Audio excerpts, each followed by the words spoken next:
Chapter 301, Joined at the Hips. 5 days had passed since William and Ash opened up their hearts to each other. They spent these 5 days learning more about their partner's life story. William told her everything about his childhood, just like he had told everything to Wendy at the underground lake when he accidentally wandered through the magic division. In return, Ash told William about her life in a secluded mountain that was protected by the Knights of the Hellan Kingdom. In that mountain, there was a village where nymphs, half-nymphs, and humans lived together. William was very interested to know more about Ash and he listened attentively to her story while holding her in his embrace. The one that suggested that they get to know each other was William because he wanted to know more about Ash's life before he'd met them on the road to the temple. He was relieved that she hadn't suffered any hardships while growing up. Ash narrated everything, including when she and her twin sister were selected to become EST's retainers. "You know, I thought that I was going to die when that troll brandished his wooden club to smash us," Ash said as she closed her eyes. She was resting her head on William's shoulder, while the latter held her in a firm embrace. "I have to admit that you looked very cool when you and Ella jumped over our heads and blocked that attack for us. Sometimes, when my thoughts wander, that scene always appears in my mind." William smiled and planted a kiss on her forehead. During these past few days, he realized that Ash was a true tsundere and she looked extremely cute when she went full deer on him. He still couldn't believe that the boy with whom he had a hate-hate relationship would one day become one of his lovers. "Aren't you lucky?" William inquired. "You don't need to dream about me anymore because both of us are now joined at our hips. You can kiss, hug, and look at me every single day. You really got the better half of the deal when you saved my life." Ash wanted to roll her eyes at William's reply, but she was secretly happy that she could now be intimate with him when the two of them were together. "Well, let's try it," Ash proposed. "I don't really understand that synchronization thing that your big brother was talking about, but I feel that the current me is able to accept everything about you." "Are you sure?" William inquired. "Yes. I want to feel bonded with you, spiritually." "Understood." Ash was a half-nymph. However, the blood of the nymph race was thicker in her veins, so her spiritual power was quite high. When her powers were sealed, the human side of her converted that spiritual power to magic power. Hence why she and Isaac were placed in the magic division along with EST. William lowered his head and kissed Ash's lips. Both of them had kissed many times now, and Ash was no longer embarrassed about having a deep and passionate kiss with William. After their kiss ended, William pressed his forehead over hers and muttered the incantation inside his head. "Familia Oversoul." Ash's body turned into spirit energy and entered William's body through the gem embedded inside his chest. William felt a warm sensation spreading from his chest to all the parts of his body. He could feel a surge of power from within him and this power felt familiar and unfamiliar at the same time. It was a strange experience. It was as if someone was hugging him from behind and it made him feel that he wasn't fighting alone. William's eye color changed from light green to purple as Ash's power seeped through every pore of his being. "Incredible. Will, this is incredible," Ash whispered softly in William's ears. "I feel so connected with you. It is as if the two of us are sharing the same body." "I feel the same way as well," William replied. In truth, Ash didn't need to whisper in his ears. The two of them could communicate using thoughts, but since this was the first time the two of them had fused together, the young lady was still using the gestures that she was familiar with. "Are you ready?" William asked. "Yes," Ash replied. "I was born ready. Also, don't say what you are currently thinking. The two of us are connected, so I can read your thoughts." William chuckled as he summoned a water whip in his hand. He was planning to tease Ash and say that she was born for him, but the latter had already read the thought inside his head. "Concentrate. William took a deep breath as his expression became serious. It was the first time that the two of them had tried fusing together. A blue transparent mermaid hovered William's back. She was holding a sword whip in her hand and guided William in the proper way to wield his powers. "They did it faster than my initial estimate," Issei said as he observed William and Ash from inside his special domain. Lily and David sat beside him and observed William's training with calm expressions on their faces. "It would be best if you prevent William from talking to his lover after this training ends," Lily proposed. "I don't want him to be distracted when he starts my training course. Especially now that the Hellan Kingdom is facing a crisis." "Okay," Issei replied. "I'll talk to both of them and say that their next reunion would have to wait until he has finished his training with you and David. My only concern is, can we make it in time? Even with the time extensions inside our own domains, the possibility of the war nearing its end while he is training is very high." "It doesn't matter," David commented from the side. "He is not capable of helping anyone in his current state. I will only permit him to leave after he has ascended to and mastered the next phase of the shepherd job class. The Hellan Kingdom can burn in hell for all I care." Issei and Lily nodded their heads in agreement. As gods, they didn't really care about the results of the war between the two dynasties and the Hellan Kingdom. They didn't have any followers in the southern continent and they had no obligation to help. The only one they cared about was William and the people close to him. The shepherd was ill-equipped to participate in the war because his spiritual world had almost been destroyed. He would only hasten the continuance of the destruction of his sea of consciousness if he were to return to his world and take part in the defense of his kingdom. Only when the half-elf had mastered the power of his divinities would they allow him to leave the temple. They would not allow an incident similar to what happened with the astral worm to happen again. Chapter 302, Lily's Lollipop Part 1. "Time's up." Issei's voice reverberated within his special domain. William, who was resting his head on Ash's lap, sighed because the time they spent together had finally come to an end. "Wait for me, okay?" William said, while his hand reached out to caress the side of his lover's beautiful face. I'll come as soon as I can. Don't make me wait for too long, Ash replied as she lightly pinched William's cheeks. Goodbye, Will. See you soon, Ash. Issei had already informed both of them that they wouldn't be able to see each other again until William's training was completed. Because of this, the two didn't train on the last day of their stay in Issei's special domain. Instead, they spent their time locked in each other's embrace, nourishing the budding feelings they had for each other. Ash turned into particles of light and flew towards the sky of the domain. It was now time for her to return to her own body, leaving her lover behind. Satisfied? Issei asked as he appeared beside William with a mischievous smile. William nodded his head and smiled. Thank you, big brother. Issei chuckled and patted William's shoulder. You can thank me after you've come of age. By then, no one will be able to stop you from going to third and fourth base. William was about to protest that he had already gone past third and fourth base in his dreams, but that would only make him look pitiful in Issei's eyes, so he decided to keep his mouth shut and just nod his head in agreement. Well then, time for you to start your training with Lily, Issei said. Big brother, what kind of ability does Lily's divinity have? William inquired. Is the lollipop that powerful? Issei rubbed his chin as he pondered William's question.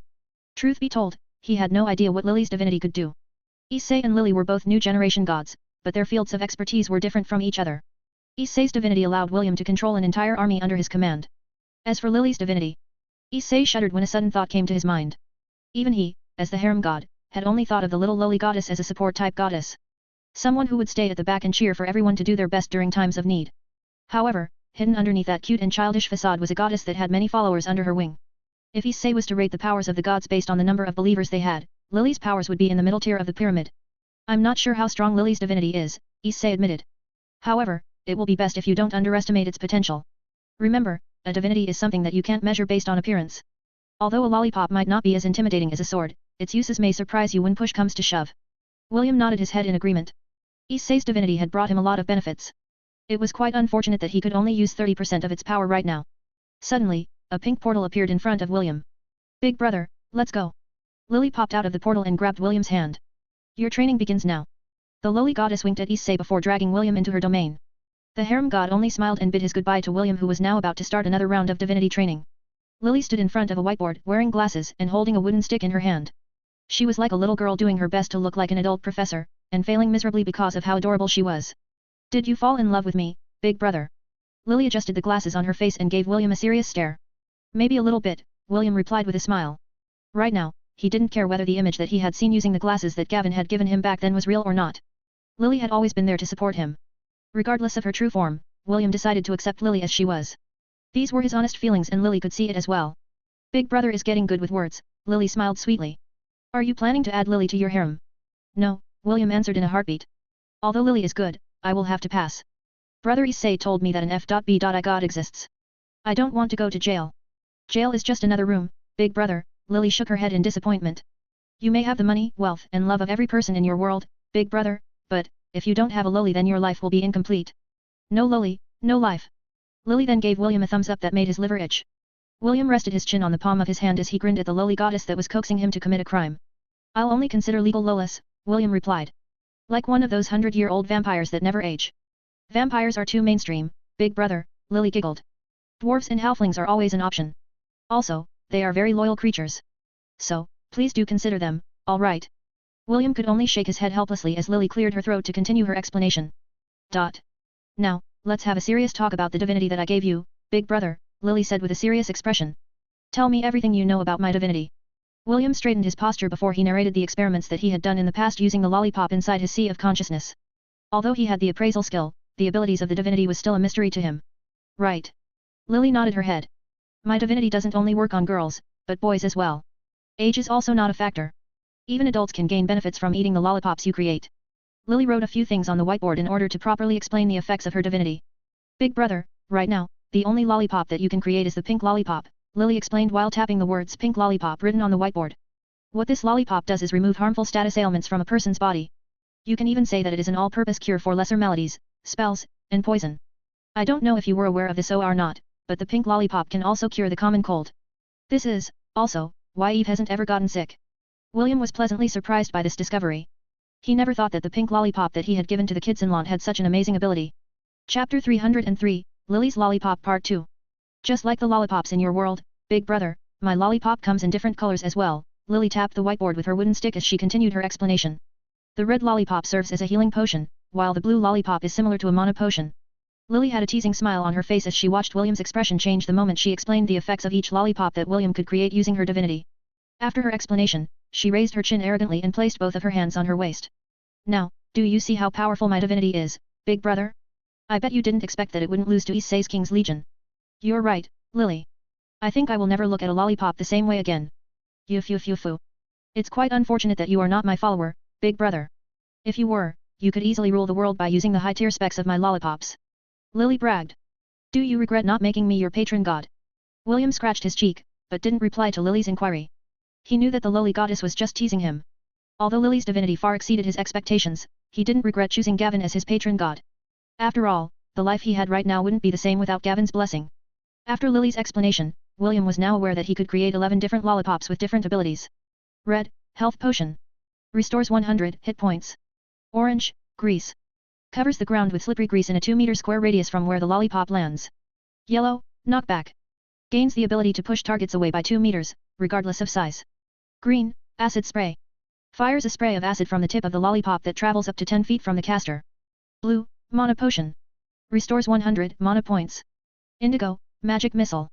Creates 4 magical darts that deal damage equivalent to your intelligence stat. Violet, Fairy Fire. Illuminates the surroundings with violet flames that allows you to see invisible creatures within a 20 square meter radius. Chocolate, Heroism. Grants immunity to fear and increases resistance against mind-affecting spells. This lollipop can last up to 3 days. Pink, All Cure. Cures all status ailments, including poison. Cannot cure ailments or poisons that are made from divine powers. White, Light. Cast an orb of white light that illuminates everything in a 10-meter square radius. Black, Cloak of Darkness. Allows the user to meld with the shadows as long as this lollipop is inside the user's mouth. Grey, Smoke Bomb. Creates a cloud of grey smoke that limits the line of sight. Basically, Lily's lollipops are one-time consumables. Also, there is a limit to the number of lollipops that William could create. With the exception of the pink lollipop, William could only create 50 of each type of lollipop per day. The great thing about it was that they didn't require magic or spirit power to make. After gaining Ash's spirit core, and the spirit energy from the underground lake, William's body gained the ability to use spirit power. Spirit power is also called prana. Unlike magicians who use the power within their bodies to cast spells, spirit power is the power to harness the energy within their surroundings. Of course, with William's spiritual world in shambles, he could only use spirit magic sparingly. Even so, this was a great boon for him. Being able to use spirit power allowed him to unlock job classes that relied heavily on prana, rather than mana. What William didn't know was that Issei, Lily, and David planned on helping William unlock more job classes during his stay in the Temple of the 10,000 Gods. How were they going to do that? Very simple. All they needed to do was talk to their friends and allow William to hold any of their artifacts. This would allow William to unlock job classes and even prestige classes without needing to buy items in the god shop. It was similar to the saying hitting 10,000 birds using a single stone. Lily crossed her arms over her chest and smiled. Now that you know the different colors and abilities of the lollipops that you can create, why don't you give it a try, big brother? Okay. William rubbed his hands together as he tried to create a red lollipop for the first time. After entering Lily's special domain, his body had returned to being the pink teddy bear that she always carried around in her backpack. William focused his concentration on his hand as he activated Lily's divinity within his body. However, instead of a red lollipop, what appeared in his paws was a pink one. William scratched his head in confusion. Should I also say the words red lollipop to make my intentions known? Okay. Let's try it again, William handed the pink lollipop to Lily before trying again. The lowly goddess placed the lollipop inside her mouth as she looked at William with a mysterious smile. Although she explained the different abilities of each lollipop, she didn't tell William the method of creating them. She didn't do this to make things difficult for William. Lily had already broken a few rules by divulging the secrets of her divinity to someone who was not her follower. If she spoon-fed William and told him how to use her divinity effectively, she would suffer a backlash like Gavin had. This was something that she didn't want to happen because her other followers needed her guidance in their times of need as well. Don't worry, little Will, Lily thought. A year inside my domain is equivalent to a day in Hestia. You have plenty of time to discover how to use my divinity. The lowly goddess watched as William created a dozen more pink lollipops, while attempting to make a red one. Lily sat on a chair and watched with amusement as the pink teddy bear waved the lollipops in his hand in frustration. William didn't expect that making the lollipop he had in mind was difficult. However, he had gotten used to hardships during the harsh training he had done in the past. Lily had already told him that the effects of the lollipops could be upgraded if he met the necessary requirements.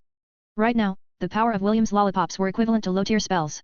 However, he could still upgrade them with the help of alchemy, which would make their effects extremely potent. Another great advantage of the lollipops was that they weren't limited to William's use only. Anyone could carry them around and use them at an appropriate time to deal with every situation. For people that didn't have any magic powers, William's lollipops would be like consumable magic scrolls for one-time use. The half-elf had already decided that he would arm his subordinates with his lollipops that would serve as the hidden aces in their sleeves. That way, everyone in the martial class would be able to use them even though they didn't have any magic powers inside their bodies. Chapter 304, A Secret Meeting with Mother-in-Law. The sound of water splashing echoed within the walls of the indoor spring within the special quarters of the Helan Royal Academy. There, a beautiful girl with blue hair washed the body of the red-haired boy who was floating above the water's surface. If this was a month ago, Ash would definitely not be able to look at William's naked body with a calm expression. However, after the two of them had spent some time within Issei's special domain, the two of them had become so close to each other that they bathed and slept together. Of course, Ash was embarrassed at first. How could she not be? Even so, William was so patient and gentle with her that, in the end, she wasn't able to stop herself from surrendering to her inner desires. Aside from training, the two of them spent their time getting to know more about each other. The beautiful mermaid learned the likes and dislikes of her lover, William, which made her feelings for the handsome half-elf grow by the day. After 20 days of living inside the special domain, the two had grown so close that they even bathed together. Of course, they didn't do anything inappropriate because William's willpower had grown after he had made love with the adult Wendy in his dreams. Ash wiped William's body with a wet cloth in a systematic manner, leaving no side untouched. Half an hour later, she left the indoor spring and helped dry William's body with a towel. The academy was almost devoid of students and teachers, because most of them had gone to the Windsor Fortress as reinforcements. It had been 2 days since then and she was not aware that the fortress had already fallen. She didn't know that the defenders had already moved to Ravenlord Citadel to prevent the Aenisha army from reaching the capital of the Helan Kingdom, Gladiolus. After the morning ritual was completed, Ash undid her transformation and returned to being Ian. She couldn't stay in her nymph form for too long, because the curse of a goddess was not easily undone. At most, she could stay in her mermaid form for 3 hours in a day. That was the reward she received after clearing the trial of enlightenment back on the Kirinter Mountains. Deep inside, she was thankful that she was given the opportunity to revert to her true form. If not, her relationship with William would not be as intimate as their relationship was right now. The two had moved to the Dean's residence at Simon's insistence. Now that there was almost no one inside the academy, the Dean's residence was the safest place within the academy because it was protected by the strongest runic formation cast by a legendary rune master. After hearing about William's condition, Simon proposed that William stay in a special room that had the most dense spiritual power in the academy. Ian readily agreed to this proposal because it would increase the rate of William's recovery. When Ian arrived at their room, she noticed that something wasn't right in the air and raised her guard. She was firmly holding William in his embrace as she scanned the room for any abnormalities. "Very good, your perception is quite high," an approving voice said from behind the curtain of William's bed. When the curtain parted, Ian came face to face with an otherworldly beauty who seemed to be in her early 20s. Her beauty was enough to make kings and emperors kneel and profess their undying love for her. Although Ian was confident with her looks, in her mermaid form, she felt that she was nothing compared to the lady that stood in front of her. Her looks, and womanly curves, made Ian feel envious enough that she was hoping that what she was seeing was just an illusion made from her lack of sleep. Ian's gaze landed on the lady's light blue hair, which was a few shades lighter than her own blue hair when she was in her mermaid form. Ironically, the eyes of the lady were also a few shades lighter than Ian's own purple eyes. But, the thing that caught Ian's attention the most were none other than the two purple horns that glowed faintly atop the lady's head. She had seen those horns so many times before that it was impossible not to recognize them. However, her discovery only made her even more confused. Ian couldn't feel any sort of malice or hostility from the beautiful lady who seemed familiar and unfamiliar at the same time. Ian held William's body firmly as she gathered up her courage and said a name. "Ella." The lady smiled and nodded her head. "Lay William down on the bed first," Ella said as she looked at the red-haired boy in Ian's embrace. "There are some important things that I need to discuss with you. If possible, I would like you to cooperate with me. Not only for your sake, but for William's sake as well." Ian nodded her head and did as she was told. Although she didn't know how Ella managed to get a humanoid form, she knew that the beautiful lady would never hurt William. In fact, Ian was feeling anxious. It was as if she was going to have a meeting with her mother-in-law. Deep in her heart, she hoped that Ella wouldn't bring up the times when she argued with William in the past. More than anything, Ian wanted to gain Ella's approval because in the half-elf's eyes, Ella was his mama, who had raised him since he was a baby. Ella caressed the side of William's face and looked at him with eyes full of tenderness. After having her fill of skinship, which only lasted for half a minute, Ella returned her attention to the boy that was seated on the bed and holding her son's hand. "I need both of you to leave the academy and travel to the north," Ella said in a tone that demanded no room for opposition. "You are to bring the youngest prince, and the granddaughter of the great chieftain as well. Dave is still in the academy, so tell him to make the necessary arrangements. All of you must be away from the capital before midnight." "Why?" Ian asked. "Why do we have to leave the capital? What about the young lady? Did something happen on the front lines? "I can't answer your questions right now, and it would be best if you let the youngest prince answer them for you," Ella replied. "EST is fine for the time being. However, it is of utmost importance that you leave the capital tonight. If you delay, not only you, but Will's life will also be in danger. There are people pulling the strings in the shadows and they are going to strike soon. If you really love William then do as I say before it's too late." Ian looked at Ella's eyes and saw the urgency in them. She then clenched her fists and reluctantly nodded her head. Seeing that Ian had agreed to carry out her order, Ella lowered her head and planted a kiss on each of William's cheeks before standing up. Remember, you and the rest have to leave before midnight, Ella said as she walked towards the door. I will head to the north first and make the necessary arrangements. Also, Ian. Ash interjected. Just call me Ash, Ella. Ella turned her head and smiled. Well then, Ash, keep this meeting between the two of us a secret. William is still unaware of my existence and I plan to keep it that way for as long as possible. Okay. Ash nodded her head. Can I also call you Mama from now on? Ella giggled as she waved her hand to bid Ash goodbye. I'll think about it. See you soon, Ash. Ella closed the door behind her and sighed. Almost 15 years old and already has 4 ladies waiting for him to grow up. William sure is popular with the girls. William's second mother shook her head one more time before turning into particles of light. She planned to head north and make preparations for their arrival. David had secretly sent her a message through the Bell of Anthanasia and told her everything that was happening in the background. After careful consideration, Ella decided that the north was the safest place for William at the moment. Although she was worried about the people important to her adopted son, now was not the time to be sentimental. War was knocking at the capital's doorstep and the final battle was only days away from reaching a conclusion. Chapter 305, The Jack of All Trades is a Useless Profession Part 1. Congratulations big brother. Lily tossed the pink teddy bear into the air in order to celebrate William's mastery of using her Tier 1 divinity. Thank you, Lily, William replied. I never knew that your divinity was this amazing. Hehe, praise me more, big brother. Lily is amazing. Lily is the best. Lily is the cutest. Issei and David who were watching the scene nodded their heads in satisfaction. It took William 4 months to discover the trick on how to change the pink lollipop's color to the color that he wanted. Originally, he thought that he could create different colors if he wanted to. However, he was wrong all along. If not for the fact that he accidentally changed the lollipop's color while taking a short break, it might have taken him longer to understand how Lily's divinity worked. The default color of the lollipop was pink. However, if William were to visualize the effect he wanted, and not the color, the lollipop would automatically change its color to match the ability he desired. Of course, this was only a simple explanation of how the conversion was done. William needed to have a clear picture of the kind of power he wanted before the lollipop would bend to his will.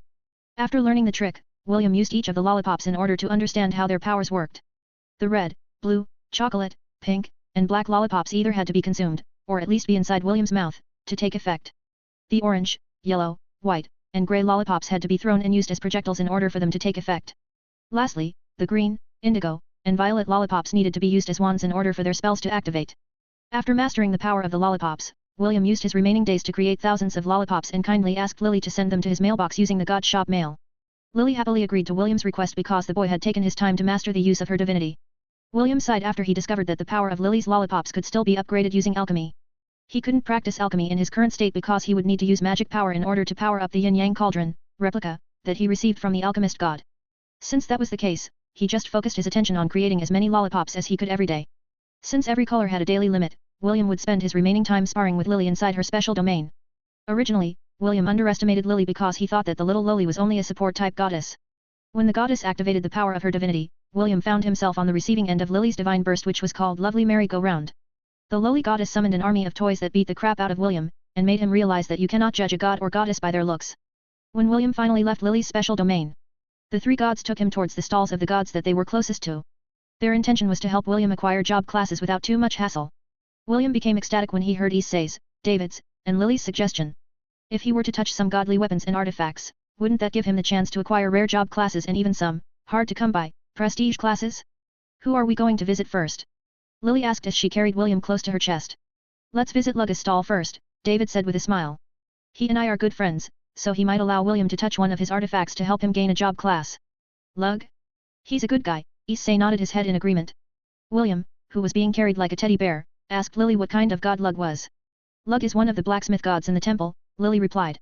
If we were to rank him like the beasts in your world, he would be a class S god. One of the blacksmith gods? You mean there is more than one blacksmith god? Yes. There are a few notable gods namely, Vulcan, Old Hephaestus, Ogun, Jabil, and Gofanon. Although they have other professions, blacksmithing plays a major role in their sagas. William nodded his head before asking another question out of curiosity. By the way, what is your rank among the gods, Lily? Lily giggled, but didn't answer William's question. It was not because she didn't want to answer William's question, but because she knew that William wouldn't believe her even if she told him the truth. Soon, the 3 gods and the teddy bear stopped at a stall which was located at the northern side of the temple. Lug, my friend. Are you busy right now? David greeted his friend with a smile. A man with golden hair and blue eyes looked back at David. He was holding a smithing hammer in his hand, and a spear and shield were strapped on his back. After seeing David's face, a smile broke out on Lug's weathered face. David, it has been a while since you last visited me, Lug replied. His eyes radiated friendliness, but it also held a sharpness that made William shudder unconsciously. Lug gave William a sidelong glance before nodding at Issei and Lily. The two gods nodded back. Although Issei and Lily were not too acquainted with Lug, they heard stories about him when David and them ate together at the gods' restaurant called Ambrosia. Lug, I came here to ask a favor. The name of this little friend of ours is William. David took the initiative to introduce William to one of the gods he got along with inside the temple. He is Gavin's follower. If possible, can you let him touch your artifacts for a few seconds? Gavin's follower. Lug tilted his head. Ah. Is that god still here? I thought that he was going to disappear soon. Seriously, being a jack of all trades is a useless profession. William immediately narrowed his eyes when he heard the ridicule in Lug's voice. Gavin was his patron god, and although he wasn't popular among the gods, William still chose him because of his sincerity. Hearing someone ridicule Gavin in front of his face made him angry. Issei and Lily also frowned. Gavin was their friend, and hearing another god ridicule him didn't sit well with them either. They glared at the god who looked back at them in disdain. Clearly, Lug didn't think highly of Gavin, and he made sure to rub it in their faces. Chapter 306, The Jack of All Trades is a Useless Profession Part 2. Naturally, not all the gods inside the Temple of the 10,000 Gods got along. There were several factions that were formed due to the differences in ideals and goals. David, Issei, Lily, and Gavin were part of the neutral faction. They were the faction that didn't cater to any side. Lug, on the other hand, was part of the righteous faction. They were the faction that detested evil and would often quarrel with the evil gods in the temple from time to time. So, this brat wants to touch my artifacts. Lug appraised the teddy bear in Lily's hand as he scratched his chin. Naturally, he could see William's soul and see the life he had lived before he was reincarnated. However, before Lug can even decide whether to agree to David's request or not, the teddy bear in Lily's hand spoke up. Let's leave this place, William said in a firm manner. I don't want to touch any of his things. It will only make me feel dirty. Although William was very tempted to touch the red spear behind Lug's back, he couldn't accept the way Lug referred to Gavin. William didn't lie when he said that touching Lug's belongings made him feel dirty. He couldn't understand it himself, but the thought of acquiring job classes with the god's artifact disgusted him. All right, David nodded. Sorry, Lug. My little friend is a bit sensitive. I'll treat you to a meal next time. No problem. However, oi, you brat, Lug stared long and hard at the teddy bear in Lily's hands. I have no obligation to help you. You are not my follower, so you mean nothing to me. So what if I ridiculed your patron god? Do you think that just because all of us are gods, we should hold each other's hand and be friends? How naive. Remember this, little boy. A jack of all trades is a master of none. It's a stupid profession. You're better off finding other gods to be your patron god, instead of trying to be a filthy hybrid. Lug, right? William asked back. What kind of god are you? You hold a blacksmith hammer, but carry a spear and a shield.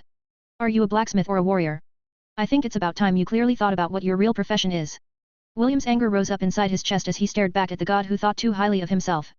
It took a while for William's memory to kick in, but he now remembered who Lug was from the myths that he had read about him on Earth. William laughed out loud, and his laughter was filled with ridicule and contempt. After remembering who Lug was, he now understood why the god of blacksmithing didn't like Gavin. Isn't it funny? William grinned mischievously. Someone who can also be considered a jack of all trades ridicules my patron god. What a joke. It's like the pot calling the kettle black. Simply ridiculous. What did you say, boy? Can you repeat that? There's no need to repeat it. You're just an imitation of Gavin. A god that was hailed as the sun god, the god of blacksmithing, the god of arts, and the god of justice, as well as a warrior god. William shook his head and his face was filled with contempt. A god of many professions, and not a master of one. That is you, Lug. Someone like you doesn't have the right to ridicule Gavin. Lily, let's go. I don't want to stay here any longer. I agree, Lily smiled and walked away carrying William. However, she hadn't walked far when Lug appeared in front of William holding his spear in his hand. Boy, you dare to slander a god inside our own temple? Lug asked. You've got guts. David stood in between Lug and William and made a gesture for Lily to back away. Lily took a few steps back, but she was secretly channeling her power into her hands. If Lug was going to attack William, she would not just stand by and watch it happen. Issei's hand had also moved to the dagger on his belt. The harem god had a smile on his face, but his eyes were looking at Lug with the intention to kill. He had recognized William as his sworn brother. If Lug were to attack him, that would be equivalent to declaring war on him as well. Lug, the boy is still young and hot-blooded, David said. Although he was at fault, he hasn't lived long enough to understand the rules of the temple. Don't worry, I will instruct him properly. Can you let his rude remarks pass? Lug snorted and returned the spear behind his back. David, you are my friend, so I will give you face and turn a blind eye just this once. However, you'd better not let me see that brat again. The next time I see him, I'll skewer his soul with my spear and personally throw him into the cycle of reincarnation. David nodded. He didn't want to antagonize his friend and make things difficult for both parties. The three gods left Lug's stall without turning back. David sighed in his heart because they had missed a good opportunity to help William gain new job classes. Not only that, William had also gained the ire of one of the gods belonging to the righteous faction. Of course, Several gods saw this incident and all of them looked at the teddy bear in Lily's hands with varied expressions. Some of the gods belonging to the evil faction laughed and gave William a thumbs up. There was a famous saying that the enemy of your enemy is your friend. In the eyes of the gods belonging to the evil faction, William did a good deed in antagonizing one of their enemies. So this is the child that my follower has set her eyes on. A lady that reeked of beauty and sensual desires looked at William with an amused expression. I don't know if he is brave or stupid, but I like his eyes. Maybe, I should say hi to him before he leaves the temple. Not far from her, another goddess who sat on a black throne eyed William from afar. A smile was on her face as she looked at the teddy bear in Lily's hands. Ever since William had appeared in the temple, this particular goddess had sensed his presence right away. She watched as William trained inside Issei's and Lily's domains. She listened patiently as William told Ash her story. She watched how he treated his mermaid wife with love and care. She watched, and she watched. This was the only thing that she could do, for she knew that the time was not yet ripe for her to make her move. Your soul still burns brightly, little Will, the goddess thought as she eyed the teddy bear from a distance. Not even Ragnarok has diminished your light. I look forward to the day when I will personally snuff out that light inside your soul. The goddess sighed in pleasure as she remembered that delicious taste from thousands of years ago. The taste of the silver-haired warrior who fought side by side with the gods of Asgard, in a battle that was fated to end in their demise. Darkness cannot drive out darkness, only light can do that, the goddess said softly. Hate cannot drive out hate, only love can do that. Chapter 307, The Goddess of Lust Part 1. Would you like to acquire the blacksmith job class? Yes/no. Thank you, Sir Vulcan, William nodded his head. I acquired the blacksmith job class. Vulcan, the god of blacksmiths, who belonged to the evil faction, nodded his head. Lily clapped her hands and looked up at the 3-meter-tall god with sparkling eyes. Thank you, Vulcan. You're the best. I'll give you chocolates later, okay? Oh, you want the wine-flavored ones? No problem. I'll give it to you in a while. William watched in bewilderment. He didn't know how Lily was able to understand Vulcan's words, because no matter what kind of question the lowly goddess asked, the god of blacksmiths would only answer with a We'll be visiting the others, thank you again, Vulcan. Lily picked up William and exited the hot smithy. Issei and David stayed outside because they were not close with Vulcan. The lowly goddess had told them that the god of blacksmiths was a very shy person. This was why he didn't know many people. Lily only got to know him after they had shared a table at Ambrosia. Because of that, the lowly goddess was able to become the friend of one of the most reclusive gods in the Temple of 10,000 Gods. The 3 gods, along with William, continued to stroll around the temple. Whenever they saw an acquaintance, they would politely ask if they would allow William to touch some of their weapons or artifacts. There were those who accepted their request, while there were some who politely declined. Even though there had been many rejections, there were still others who allowed William to touch their possessions. This allowed the half-elf to acquire a variety of different job classes for free. Would you like to acquire the barbarian job class? Yes/no. Would you like to acquire the warlock job class? Yes/no. Would you like to acquire the druid job class? Yes/no. Would you like to acquire the spiritualist job class? Yes/no. Would you like to acquire the life mage job class? Yes/no. Would you like to acquire the light mage job class? Yes/no. Would you like to acquire the rune mage job class? Yes/no. William was quite happy because he was able to acquire new job classes, however, it didn't end there. Since the artifacts of the gods were not simple items, he also managed to get some very rare prestige classes. Prestige class Morpher acquired. Not available. Requirements, Druid and Beast Tamer, or any class that can tame beasts, at max job level. Prestige class Elementalist acquired. Not available. Requirements, 4 mage job classes at max job level. Prestige class Gladiator acquired. Available. Requirements, any 3 basic warrior job classes at max job level. Prestige class Time Mage acquired. Not available. Requirements, requires Life Mage and Dark Mage and Light Mage at max job level. Prestige class Geomancer acquired. Not available. Requirement, Earth Mage and Fighter at max job level. Prestige class Ninja acquired. Not available. Requirement, Geomancer and Archer and Thief at max job level. Prestige class Rune Master acquired. Requirements, Fighter and Rune Mage. William couldn't move his eyes off of his status page as he read the information of the job classes that he had acquired, especially the prestige classes. If he was not in the presence of the gods, he might have been jumping all over the place out of happiness. Of course, he didn't do that. After all, he had an image to maintain. Issei, Lily, and David watched with amusement at the dazed teddy bear who was staring into space. Time Mage sounds powerful, but I'm very curious about the ninja job class, William thought with a serious expression. The Morpher looks fun, too. William scratched his head over and over again because he couldn't decide which among the prestige classes he should prioritize next. Soon, he was scratching his head with both paws, which made Lily giggle. Big brother, you're so silly, Lily picked up the frustrated teddy bear from the ground. Are you having problems choosing the job classes you will prioritize?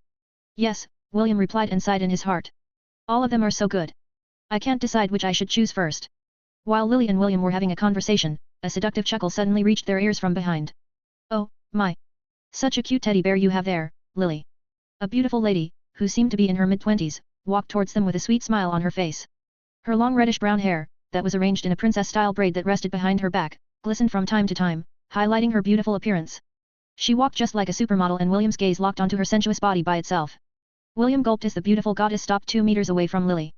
Soon, William's eyes glazed over as he continued to look at the sensuous lady in front of him. "Ha, he's down for the count," Issei chuckled. "He has been completely charmed," David commented as he played with his beard. "No mortal living or dead can resist your charm, Eros." Lily pouted. "Look at what you did to our poor William." Eros, the goddess of lust and primal sexual desire, covered her luscious lips and giggled.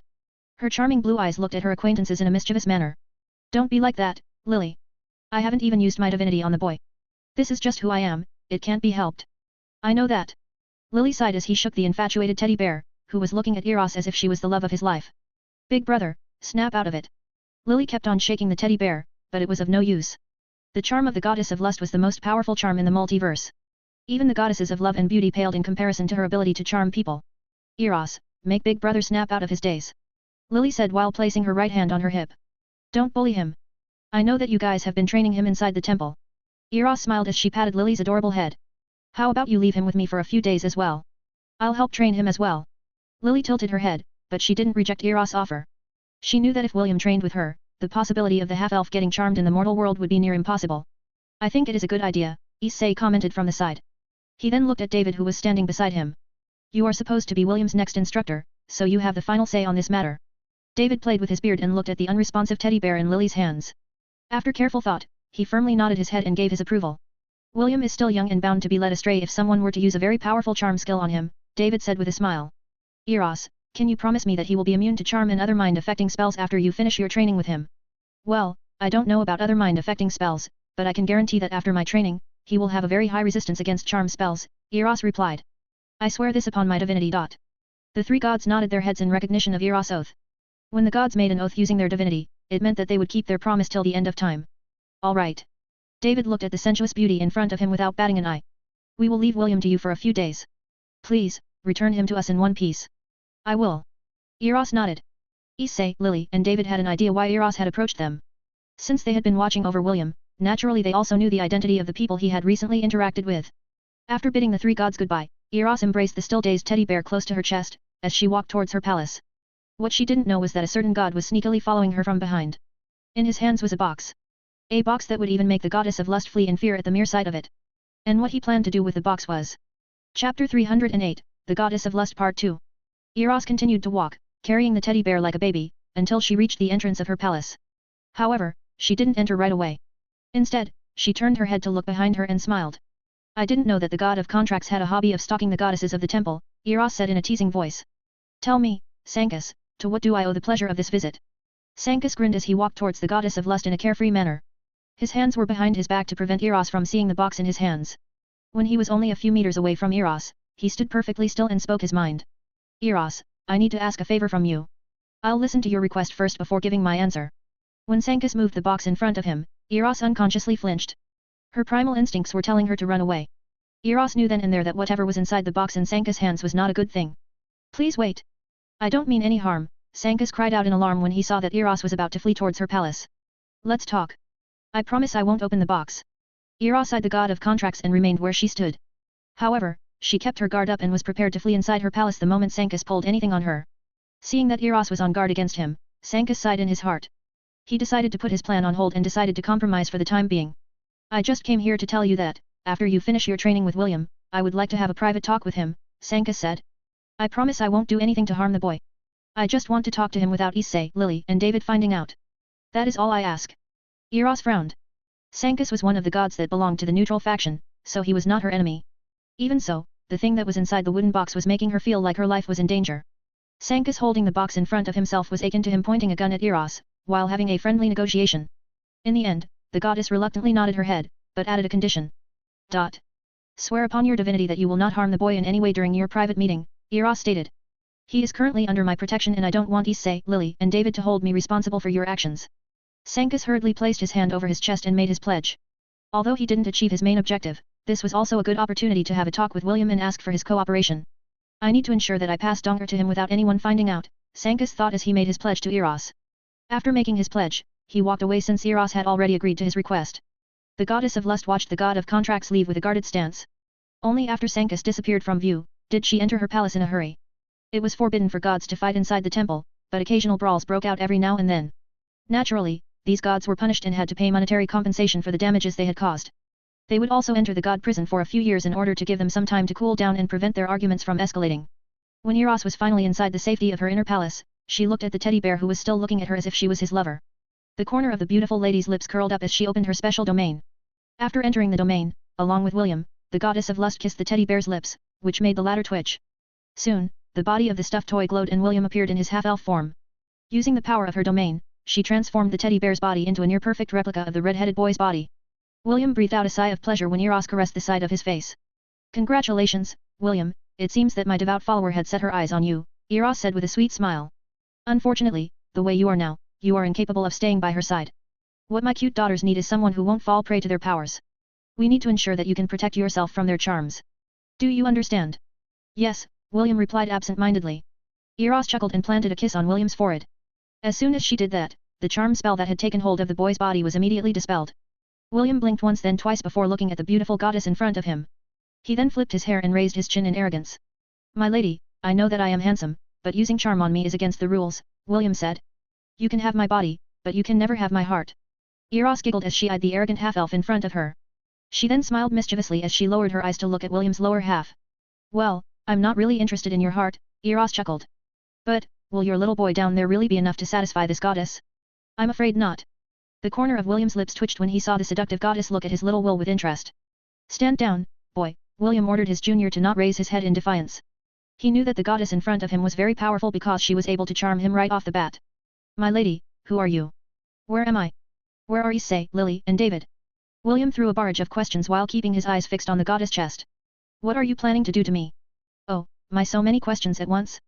You sure don't know how to treat a lady on your first date." Eros glided beside William and whispered in his ears.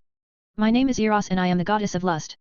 William's body shivered as he was once again charmed by the goddess of lust. Although Eros wasn't actively trying to charm William, her divinity was always in effect. Any mortal would be hard-pressed to resist her charm even if their willpower was as steadfast and sharp as the blade of a sword. "This won't do," Eros poked William's nose. "You have to try harder, little Will." Eros flicked William's forehead and the charm spell was undone once again. When the charm spell was lifted, William crossed his hands over his chest and frowned. While in his charmed state, he had vague recollections of his surroundings, but he couldn't control his body. It was like he was walking on cloud nine, only wanting to be around the beautiful lady who was looking at him with a mischievous smile. "Can you do that one more time, Lady Eros?" William asked. "This time, I will use all my willpower to resist." "Come at me, bro." Eros giggled as she walked towards the boy. She then gave him a hug and didn't do anything else. William smelled something fragrant, like the scent of flowers in full bloom. He knew that this was the scent of Eros' body. This was the last thought that passed through his mind before his body slackened as the charm spell took hold of his body. "Strike 3, you're out." Eros took a step back and watched as William looked back at her like a devoted lover. The half-elf then moved towards her and gave her a hug, like a child seeking his mother's warmth. "Don't worry, we have plenty of time," Eros said as she embraced the red-headed boy and patted his head. This scene continued for a few minutes before Eros took the initiative to take a step back and look at the boy in front of her. The half-elf was hopelessly under the charm spell and was completely at the mercy of the goddess. "I guess you're still too young and inexperienced to completely break away from my control. Fortunately, Issei, Lily, and David dragged you here." The goddess of lust placed her hand over William's forehead and closed her eyes. She scanned William's memories, looking for something that might help her understand how to help the boy resist the power of her divinity. A few minutes passed before Eros sighed and shook her head. She couldn't find anything that could help her strengthen William's willpower to resist her charms. "Well, there is always that option." Eros' lips curled up into a smile. "It's time to fight poison with poison." The goddess of lust willed her fingernail to grow longer and become as sharp as a blade. She then poked her left index finger until a single drop of blood oozed out from it. "Take this and consume it," Eros ordered. "You are collecting job classes, right? This will be a good addition to your collection." William obediently obeyed Eros' command and took her finger inside his mouth. He then licked the single drop of blood from her fingertip. A few seconds later, William's body shuddered as the blood of the goddess was absorbed by his body. Prestige class incubus acquired. Available. Requirement, approval by the goddess of lust. William's body was about to enter a transformation, but Eros stopped it. She didn't want the boy to become a full-blown incubus while he was under her charm spell. Eros used her divinity to forcefully tweak William's job class. She removed the horns, wings, and tail that were the common features of demonic creatures. When the rest of the transformation ended, William stood still with his eyes closed. Eros smiled because she could tell that she had succeeded in her experiment. If the incubus job class was equipped as William's subclass, he would turn into a pseudo-incubus. This would give him half of the power of a true incubus. The only way to fully awaken this job class was to pray to Eros in one of the goddess temples that could be found all over the world of Hestia. Only then would William be able to wield its full power. At that time, it would be of his own free will and choice. Are you feeling better now? Eros asked. William opened his eyes and nodded his head. Lady Eros, thank you for the job class. My only concern is, why did you do this? Eros smiled as she crossed her hands over her voluptuous chest. This is a one-time special service because I find you very pleasing to my eyes. Mind you, this job class is not something that you can find just anywhere.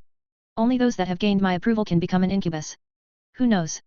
This job class might come in handy when you travel to the demon continent of your world. Demons are very sensitive and they can easily sense that you are not one of them. Just accept it gratefully, no need to thank me. William could feel a special kind of power surging inside his body and he was unsure about how to use it. He couldn't access the system inside the Temple of the 10,000 Gods and ask for its advice on what to do. Eros' lips raised in a knowing smile after seeing the discomfort on William's face. Don't worry. I will personally train you on how to use the new power that you have acquired. Eros patted William's shoulder. You and your lovers will be able to grow stronger once you master the arts of dual cultivation. Actually, that old man, Owen, from your world did a good job in teaching you the basics. I'm quite disappointed that he is a life archon and not an incubus. That old man would certainly be able to do well as one of my subordinates. William had to agree with the goddess of lust. The old cow that liked to eat young grass would certainly be a good candidate to become an incubus. Come, little Will, the goddess of lust extended her hand towards the boy. It's time for you to start your incubus training. William took a deep breath before placing his hand on top of the goddess' palms. He didn't believe that the goddess had gone out of her way to take him away from Issei, Lily, and David just because he was pleasing to her eyes. There must be some other reason behind it. However, right now, he had to focus on the training of the goddess. He was quite curious about what kind of training the goddess of lust had in mind for him. Although William didn't want to admit it, he was also looking forward to mastering the art of how to make his lovers stronger as well. While William was having his training inside the Temple of the Gods, the Helan Kingdom was already waging a bloody war with its neighboring kingdoms. Chapter 309, Preparation for Departure. Go to the northern regions with Big Sister Brianna. Prince Ernest frowned after he heard Ian's proposal. Why? At first, the young prince thought that Ian was bearing a message from EST. However, the latter came to see him in order to ask him to accompany him to the northern regions, along with Brianna. Because, it is what the Knight Commander told me before losing consciousness, Ian lied. He had anticipated that Prince Ernest would ask him this question, so he had prepared this story beforehand. He said that it was of the utmost importance that will decide the survival of the kingdom. Brianna, who was listening beside Prince Ernest, had a calm expression on her face. Her grandfather had taught her how to detect truth from falsehood depending on the tone and body language of the speaker. Prince Ernest was the same. He also received this kind of training from Simon, the Dean of the Royal Academy, to ensure that no one would be able to trick him with words. Naturally, both of them realized that Ian was lying. But, the eyes of the boy staring in front of them were resolute. The words he said might be lies, but his conviction was real. Is the Knight Commander awake? Prince Ernest asked after pondering for a while. Will he be coming with us to the northern regions? The young prince decided to gather more information from EST's retainer and William's subordinate. Leaving the capital during this crucial time was not an easy decision to make. At most, he would need the approval of his father, King Noah, before he could leave the palace and go to the northern regions. Ian shook his head. The commander is still unconscious, but he will go with us to the north. Dave, his knight, is already preparing the provisions that we will need for the journey. It is only your decision that we are waiting for, Your Highness. Before Prince Ernest could even give his reply, the three of them heard a knock on the door of the prince's quarters. Suddenly, the door opened and King Noah, along with the Grand Archmage, Emrys, and Dean of the Academy, Simon, walked inside the room. King Noah immediately recognized Ian, but pretended that he didn't know him. He walked towards his youngest son because he had some things to tell him before he departed to the Raven Lord Citadel to raise the morale of the defenders of the kingdom.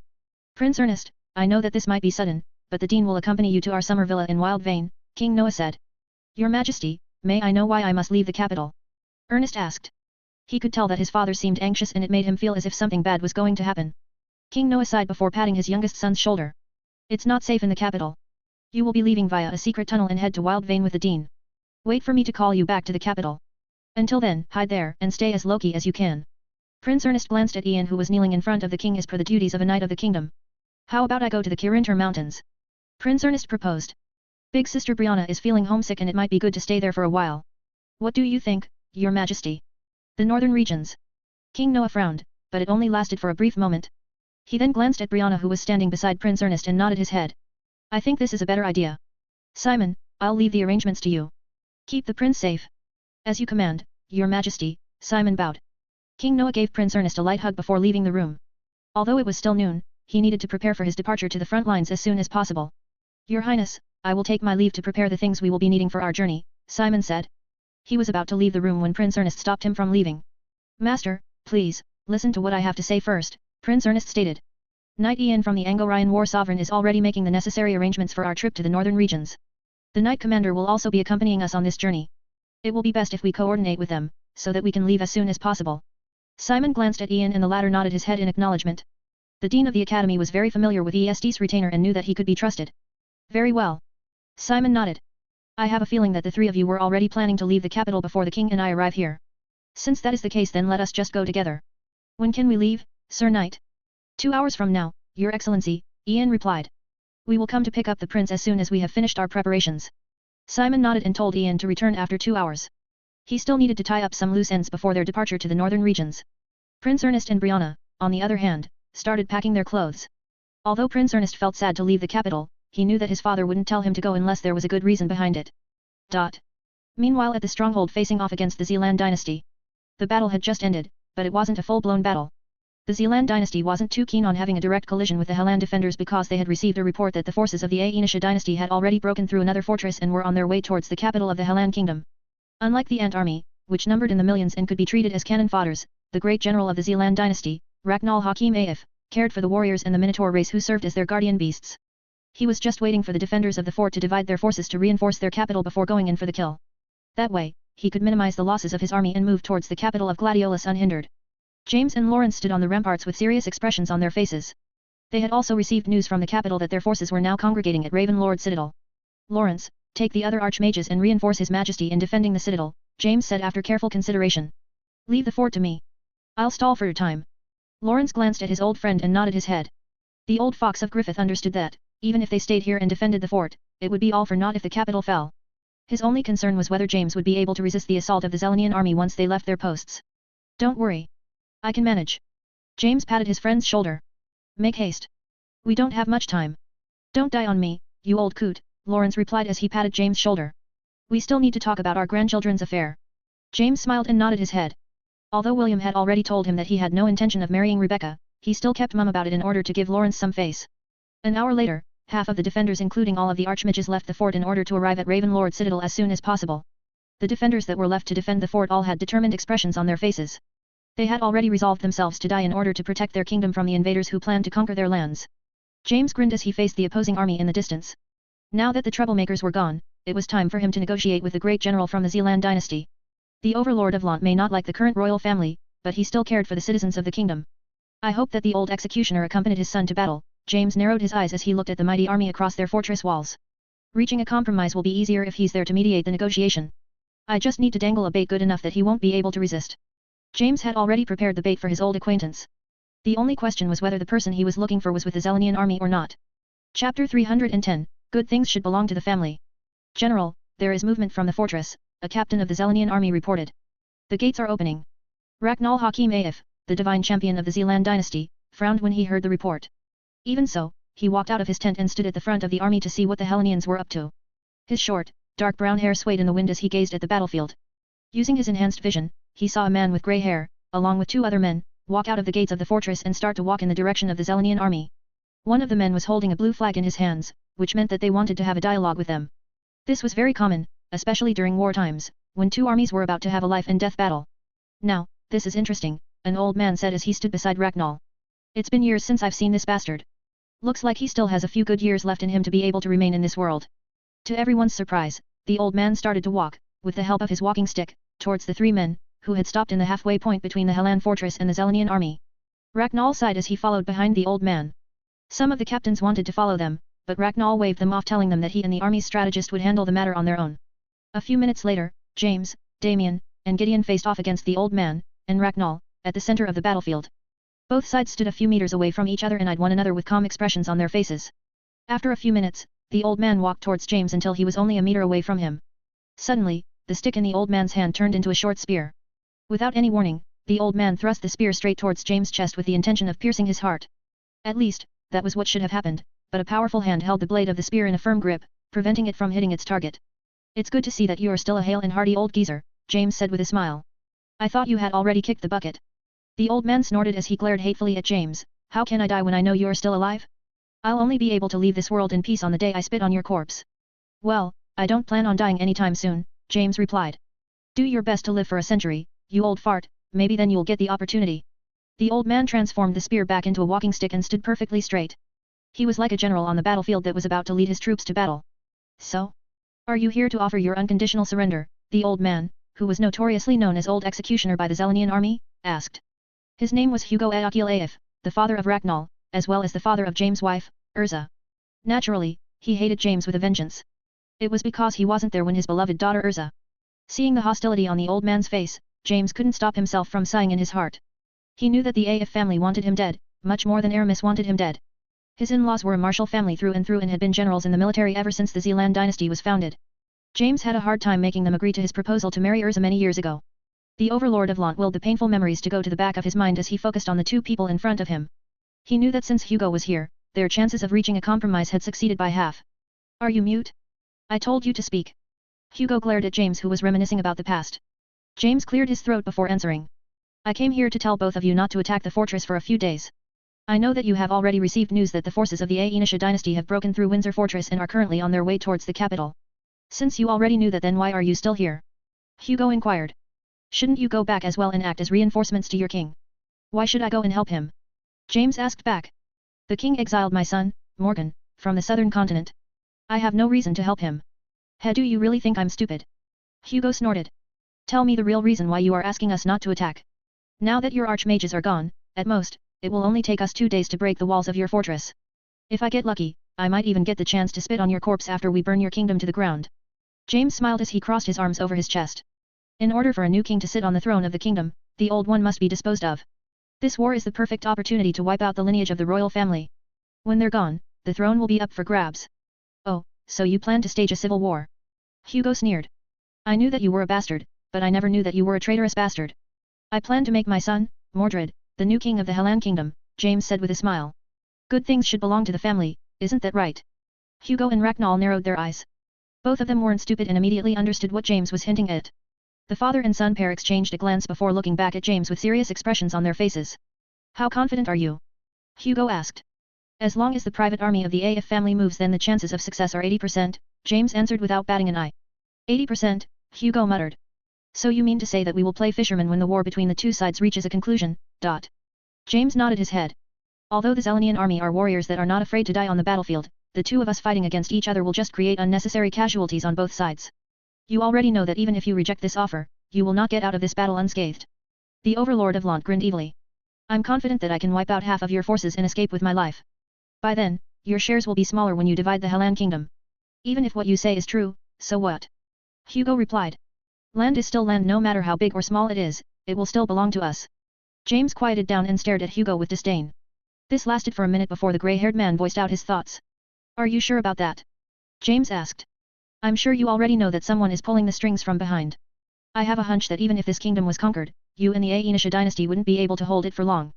You're just puppets being played with by the puppeteer. It was now Hugo's time to become silent. As the retired chief strategist of the dynasty, he had long since noticed telltale signs that something was amiss about this war.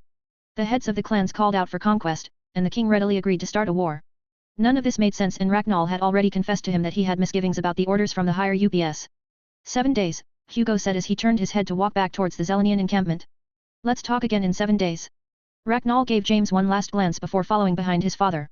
He was also against this war because he had a feeling that they were being used as pawns by an unknown player behind the scenes. This was something that he couldn't accept, and the main reason why he hadn't ordered an all-out war against the Hellan kingdom and simply settled for short skirmishes.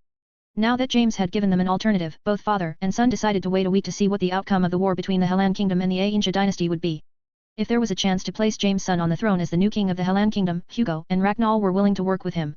After all, Urza's children were still part of their family. As long as the bloodline of the AF clan could become king, waiting a few days was a small price to pay for Hugo and Ragnall. Also, they were wary of the unknown organization working in the shadows. There was truth in James' words, and this was one of Hugo's main worries.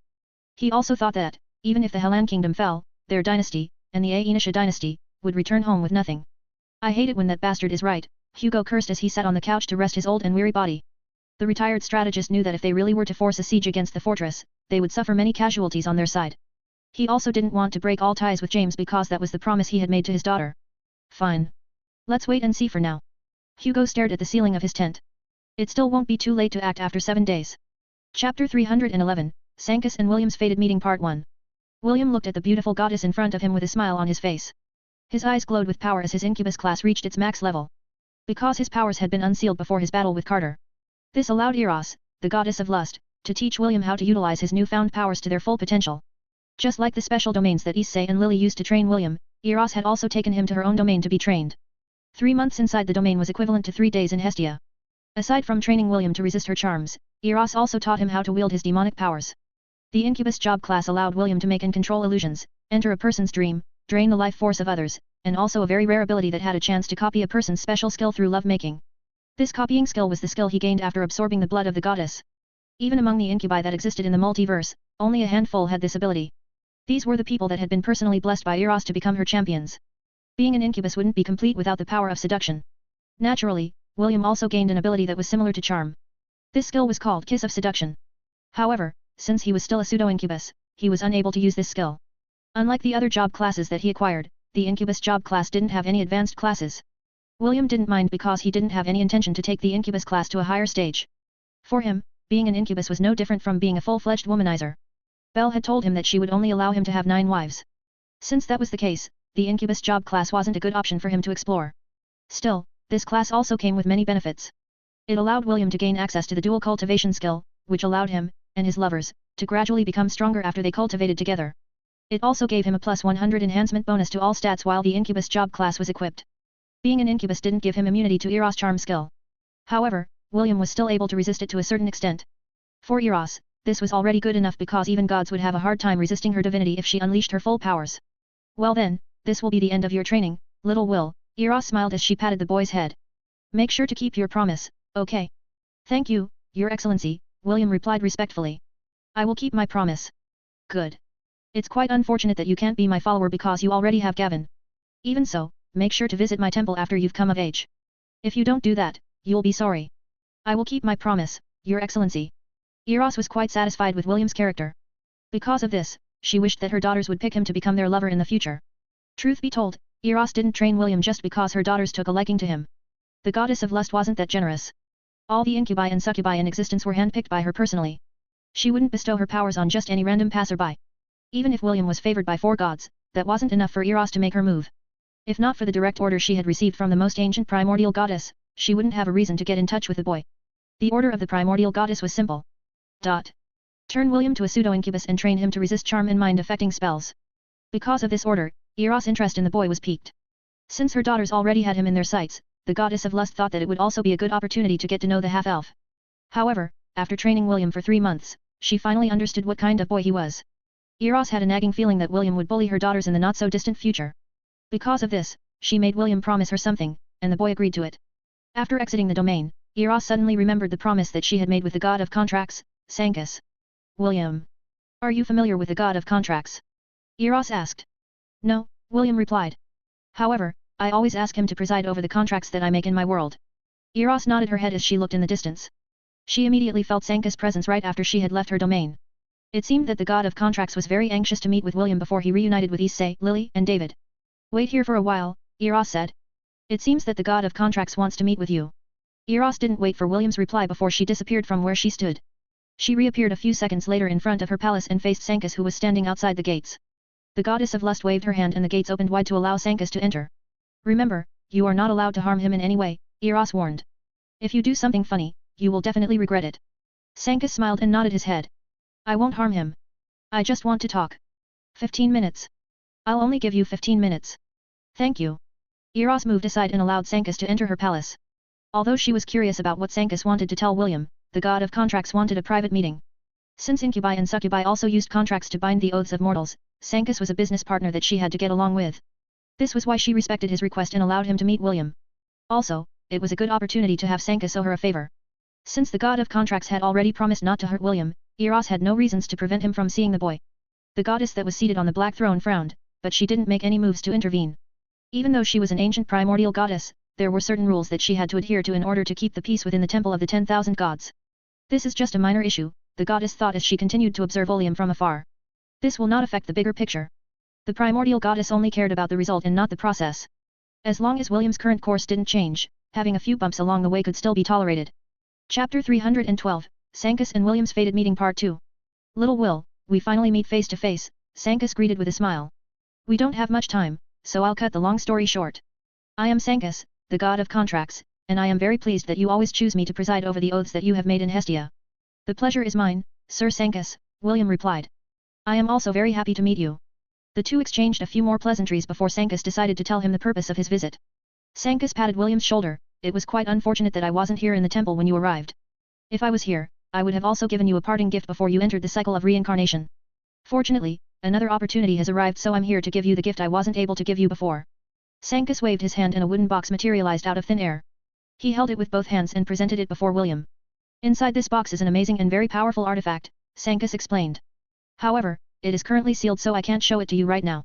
But, rest assured that this artifact will be of great help to you in the future. Once you equip this artifact, you will practically become immune to depression.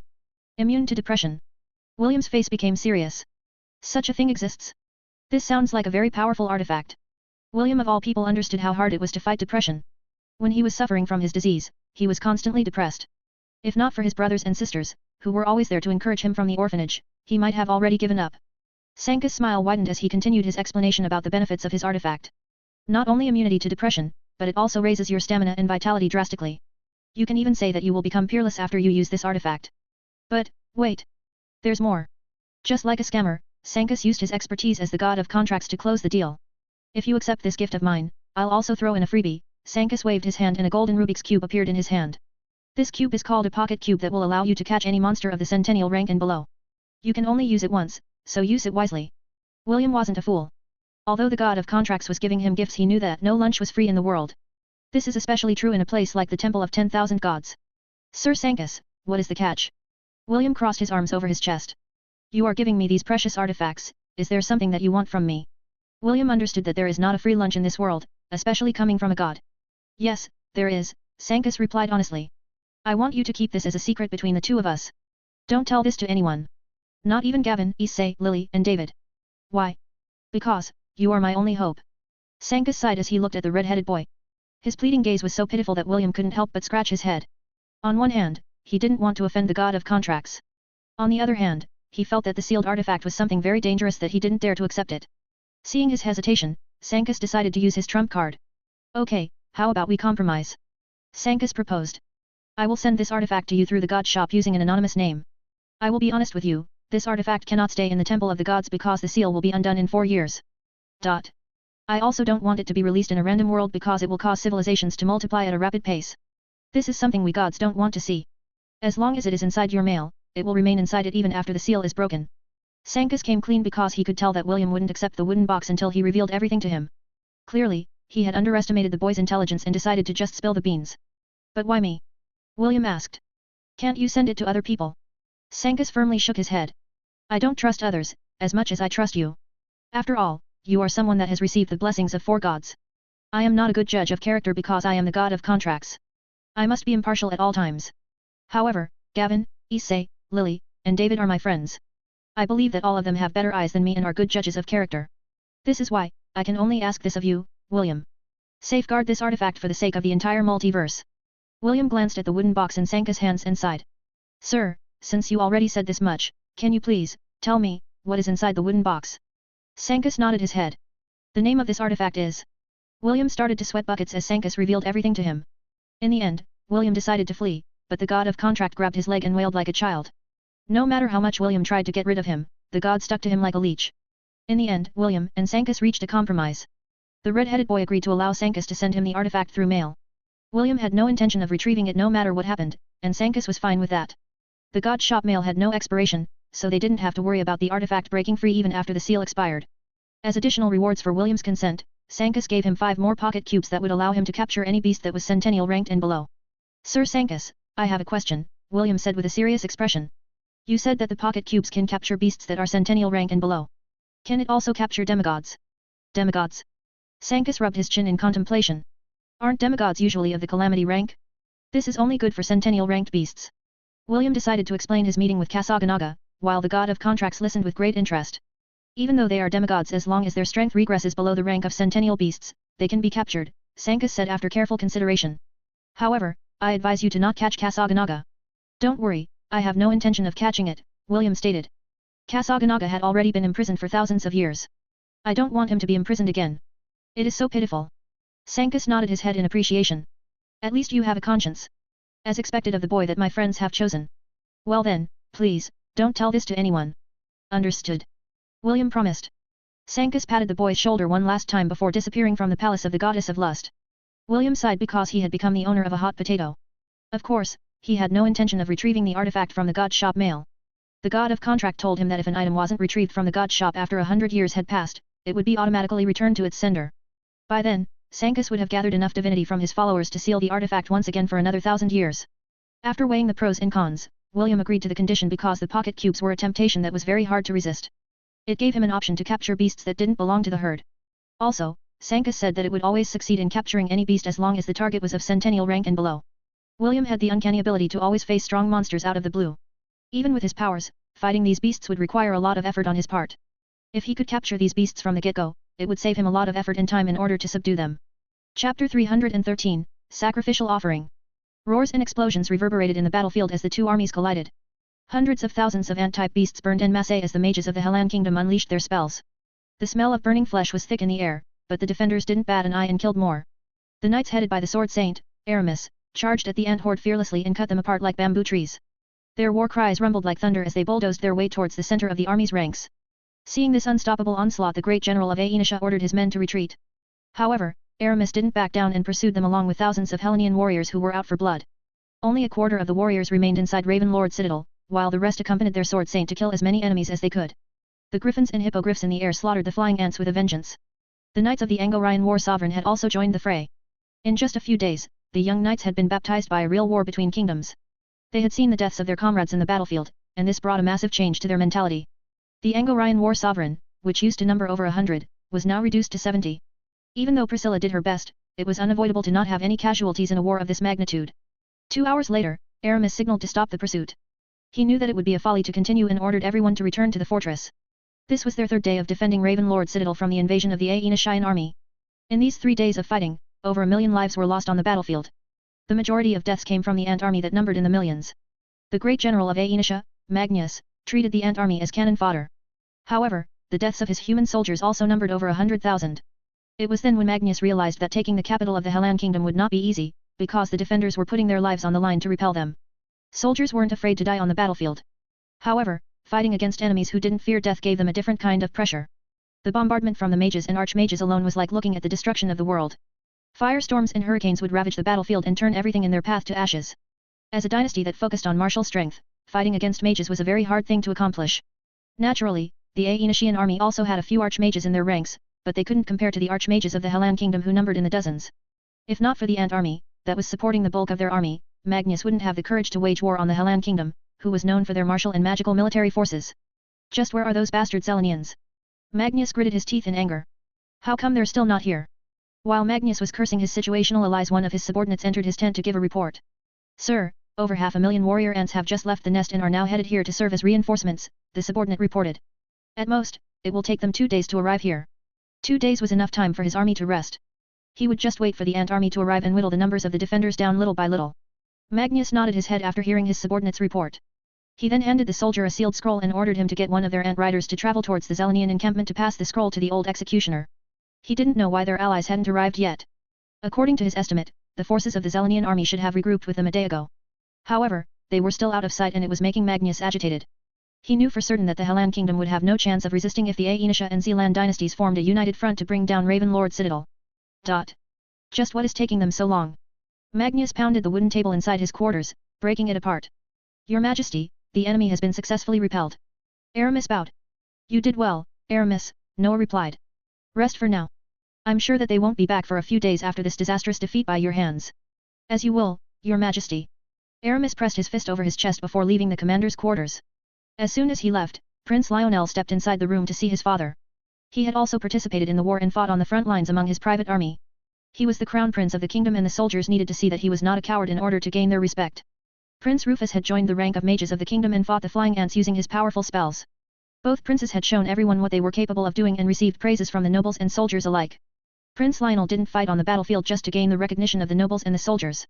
He fought because he wanted to impress the third princess of Frisia, who was also within Ravenlord Citadel. As their ally, she was there to oversee the aerial cavaliers of Frisia, who fought bravely alongside their allies in this war against the Aenisha dynasty. Unfortunately, aside from casual banter, Prince Lionel could tell that Princess Sidonie was not interested in him, which made him very frustrated. Since the battle had just ended, he thought that this was the perfect opportunity to see his father and initiate his plan of action. Your Majesty, congratulations on your victory, Prince Lionel said with a serious expression. King Noah nodded and made a gesture for his son to sit. What brings you here today, Prince Lionel? Your Majesty, the enemy won't be back for a time, so I decided to use this opportunity to ask a favor from you. A favor? Prince Lionel nodded his head. Since I gazed upon the Oathkeeper key, I have been constantly researching in order to find the location of the hidden domain. According to the records that I've read, the clue for how to find the domain lay on the key itself. King Noah smiled. Of course, he also knew this information. He even spent a lot of time studying the Oathkeeper key to find the location of the hidden domain because it was the duty of each king that received the inheritance. At first, he thought that he would be able to find this elusive domain during his reign, but after many years had passed, he had already given up on finding it. Now, seeing Prince Lionel mention this discovery, King Noah already knew what his son was going to ask of him. Your Majesty, if I may be bold, can you please lend the key to me for a few days? Prince Lionel asked. I do not know what the outcome of this war will be, but I feel that I will regret it for the rest of my life if I don't try to decipher the secrets hidden within the Oathkeeper key. King Noah pondered for a bit before summoning a small ornate box from his storage ring. Here, take it, King Noah said as he handed the box to his son. Return it to me once this war is over. Thank you, Your Majesty, Prince Lionel bowed respectfully. I promise that I will do my best to find the hidden domain that belongs to the royal family. Just as soon as Prince Lionel said these words, a knock was heard on the door. A few seconds later, it opened and the second prince of the kingdom, Rufus, entered the room. When Prince Rufus saw the ornate box in Prince Lionel's hand, his gaze clouded for a brief moment before returning to their normal calm. He controlled the emotions in his heart as he bowed to his father and said the reason for his visit. Your Majesty, I am here to submit the detailed report of the casualties and losses that we suffered today, Prince Rufus said as he handed a black ledger to King Noah. I will now take my leave, Your Majesty. I still need to raise the morale of the mages of our kingdom. King Noah extended his hand to pat Prince Rufus' shoulder. You did well today. Continue to inspire and support your comrades in battle. Yes, Your Majesty. Prince Rufus placed his fist over his chest and gave a brief bow before leaving the room. The second prince of the kingdom knew that he was a step late in acquiring the key. Fortunately, he had already prepared a plan B in case Prince Lionel managed to get the key before him. You can have the key for now, big brother, Prince Rufus sneered inside his heart. Because you won't have it for long. Prince Rufus knew that Prince Lionel was not aware that the organization had also approached him. Using this fact, he had plotted against his big brother so that the key would land in his hands. If King Noah only knew that both of his sons had already decided to betray the Helan kingdom, he would have definitely refused to hand the key over to either of them. Unfortunately, he was not aware, and so the next phase of the organization's plan, to take over the southern continent using Noah's kingdom as a sacrificial offering, began. Chapter 314, the next stage of the Shepherd Job class. Great Chief Evander personally welcomed the arrival of Prince Ernest and his granddaughter to the Kirinter Mountains. The oracle had informed him a day ago that representatives would arrive from the Helan kingdom and they should be treated as VIP guests. After the last incident with William, Great Chief Evander had regained his calm and understood what he needed to do. The residence of the Great Chieftain was located at the middle of the mountain, while the rest of the tribes were near its base. They only went to the third, second, and first peaks during special events, so they spent most of their days within their corresponding strongholds. Great Chief Evander didn't say anything when he saw William's current state. He just made sure that the order of the oracle was carried out properly. Also, in order to prevent any mishaps, he ordered his second son, Connell, to go to Caudale's stronghold at the base of the mountain to prevent anyone from entering their domain. The oracle had given all the tribes explicit orders to not leave the mountain while the war between the Helan kingdom and the two dynasties was taking place. This was in accordance with the decree that was passed by their sovereign, which everyone in the Kirinter Mountains obeyed with reverence. Ian was in the midst of changing William's clothes when the little lowly, Brianna, barged inside the room. Oh, sorry, Brianna said when she saw Ian taking off William's shirt. Please, don't let me disturb you. Carry on with what you are about to do. Ian couldn't possibly allow the little girl to see his lover's naked body, so he decided to ask Brianna the reason for her visit. Is there something you need, Lady Brianna? Ian asked. The little lowly smiled mischievously as he approached William's bed. Do you need help taking his clothes off? I can help you do that. I can manage them myself, Lady Brianna. Please, don't bother yourself with the commander's needs because I will be here to take care of him. Is that so? There was a hint of disappointment in Brianna's voice. Even so, her disappointment didn't last long as her small hands caressed the sides of William's face. I haven't had the time to see him after the incident at the Grand Colosseum, Brianna commented as she marveled at the softness of William's face, which was the complete opposite of his rough hands. Ernest gets jealous easily, so I didn't get the chance to check his condition up close while we were inside the carriage during our journey. How is he? Do you know when he'll wake up? He's recovering, Ian replied as his eyes focused on Brianna's hands that were caressing William's cheeks. He was very tempted to pry the little lowly's hands away, but he knew that he couldn't make a scene inside the Great Chieftain's residence. As for when he will wake up, I have no clue. I hope he wakes up soon. Brianna nodded her head sadly. I hope for that as well. Big brother is a good person. If he hadn't been there during the ceremony, I don't know what might have happened to me by now. Ian sighed internally and cursed the unconscious half-elf who was being pampered by the tribe's little princess. After a minute had passed, Brianna's hands had moved from William's cheeks to his ears, then to his neck, then back to his cheeks. For some reason, Ian felt uncomfortable with other girls touching William so intimately. Especially girls whom William hadn't acknowledged as one of his lovers. Although he knew that Brianna and William shared a close relationship, it was more of a brother and sister relationship than lovers. Say, do you like him? Brianna suddenly asked as she shifted her attention to the older boy. I do, Ian replied without batting an eye. Brianna nodded as if she had already expected this answer from Ian. I can see it in your eyes. The way you look at him is that of tenderness and affection. However, does Big Brother know? Yes. Really? The little Loli's eyes sparkled as if she had discovered a very juicy piece of gossip. Big Brother is fine with it. Yes, Ian replied. I see. Brianna smiled before reluctantly pulling her hand away from William's face. You and Big Brother are our special guests. If you need something, don't hesitate to ask. The residents of the Great Chief will do our best to accommodate your needs. Thank you. Ian nodded. I will take note of it. Brianna gave William one last glance before leaving the room. She couldn't stay for long because she knew that Ernest would come looking for her. The youngest prince of the Hellan Kingdom was very wary of William. Prince Ernest was afraid that the half-elf would take his big sister's affection away from him, and make Brianna his fiancée. Because of this, the prince was feeling anxious, which made Brianna, as well as Simon, shake their heads helplessly. 5 minutes after Brianna left the room, Ian resumed changing William's clothes into more comfortable ones. He then laid beside William and used synchronization. It was unsafe for her to transform inside the residence of the Great Chieftain, so she just settled with having her mermaid form inside William's sea of consciousness. She hoped, more than anything, that the boy she had loved for 4 years, would once again open his eyes and hold her in his warm embrace. Meanwhile in the Temple of the 10,000 Gods. You look more manly now, Big Brother, Lily said as she eyed him up and down. I guess being trained by the Goddess of Lust would turn even the meekest of sheep into a raging bull ready to battle. William smiled and patted the Lily's head. And you're still as cute as ever, Lily. Lily giggled as she allowed William to pet her head. It had been many years since a mortal had done that to her and it made her feel nostalgic. Very good. Issei nodded in appreciation. He also felt the change in William's aura and it made the red-headed boy look more confident. After entering Eros' domain, the teddy bear that was used to hold William's consciousness, had been remodeled to become a near-perfect replica of his body. Because of this, he didn't need to return to his cuddly form in order to continue his training. David cleared his throat and made a gesture for William to follow him. He was the boy's final instructor, and the last hurdle before William could return to his own world. It didn't take long for the two of them to arrive at David's residence. Issei and Lily followed David because they were curious about what kind of training the God of Shepherds would give William. David didn't mind them tagging along because they were his good friends and William's supporters. The God of Shepherds took them to a room where a golden portal glowed brightly. Seeing the portal, William remembered when he stood beside the Cycle of Reincarnation. If not for that incident with Truck Kun, he might have entered a different portal and lived a different life than the one he currently had. William, your Shepherd job class has reached its max level, correct? David asked as he looked at the golden portal at the center of the room. Yes, William replied. David turned his head to look at the boy with a smile. Since that is the case, you need to upgrade your job class to its next stage. Usually, shepherds are not supposed to have any advanced classes or anything, but since you are a good boy, I prepared 3 advanced classes that you can choose from. Thank you, Sir David. William grinned. I always wondered what the next stage of the shepherd class would be. Now, I will finally see it with my own eyes. David waved his hand and 3 choices appeared in front of William. The boy excitedly checked the new classes that David had given him with a big smile on his face. He felt blessed that David had taken his time to prepare special classes just for him. However, a few seconds later, the smile on his face became stiff as he finished reading the information of the classes that were presented to him. Advanced Job Classes. Option 1. Big Daddy Shepherd. Spank me daddy one more time. Option 2. Big PP Shepherd. The bigger they are, the harder they are. Option 3. Small PP Shepherd. It's not the size that matters. It's the performance. William almost spat blood then and there after reading the information of each job class. He would rather keep the shepherd job class in its basic state than choose any of the horrible classes that David had prepared for him. Chapter 315, What is a Shepherd? I've thought long and hard about choosing the best advanced class for you. David patted his chest with pride. In the end, these 3 job classes stood out. No need to thank me. Just pick anything you like. Sorry, but I'll pass, William replied firmly. Who would choose any of these job classes? I'd rather unlock my prestige classes rather than pick one of these choices. William would not accept it. He would never accept it. He would die of shame just looking at this job class, leaving him no choice but to ask the system to lock it forever.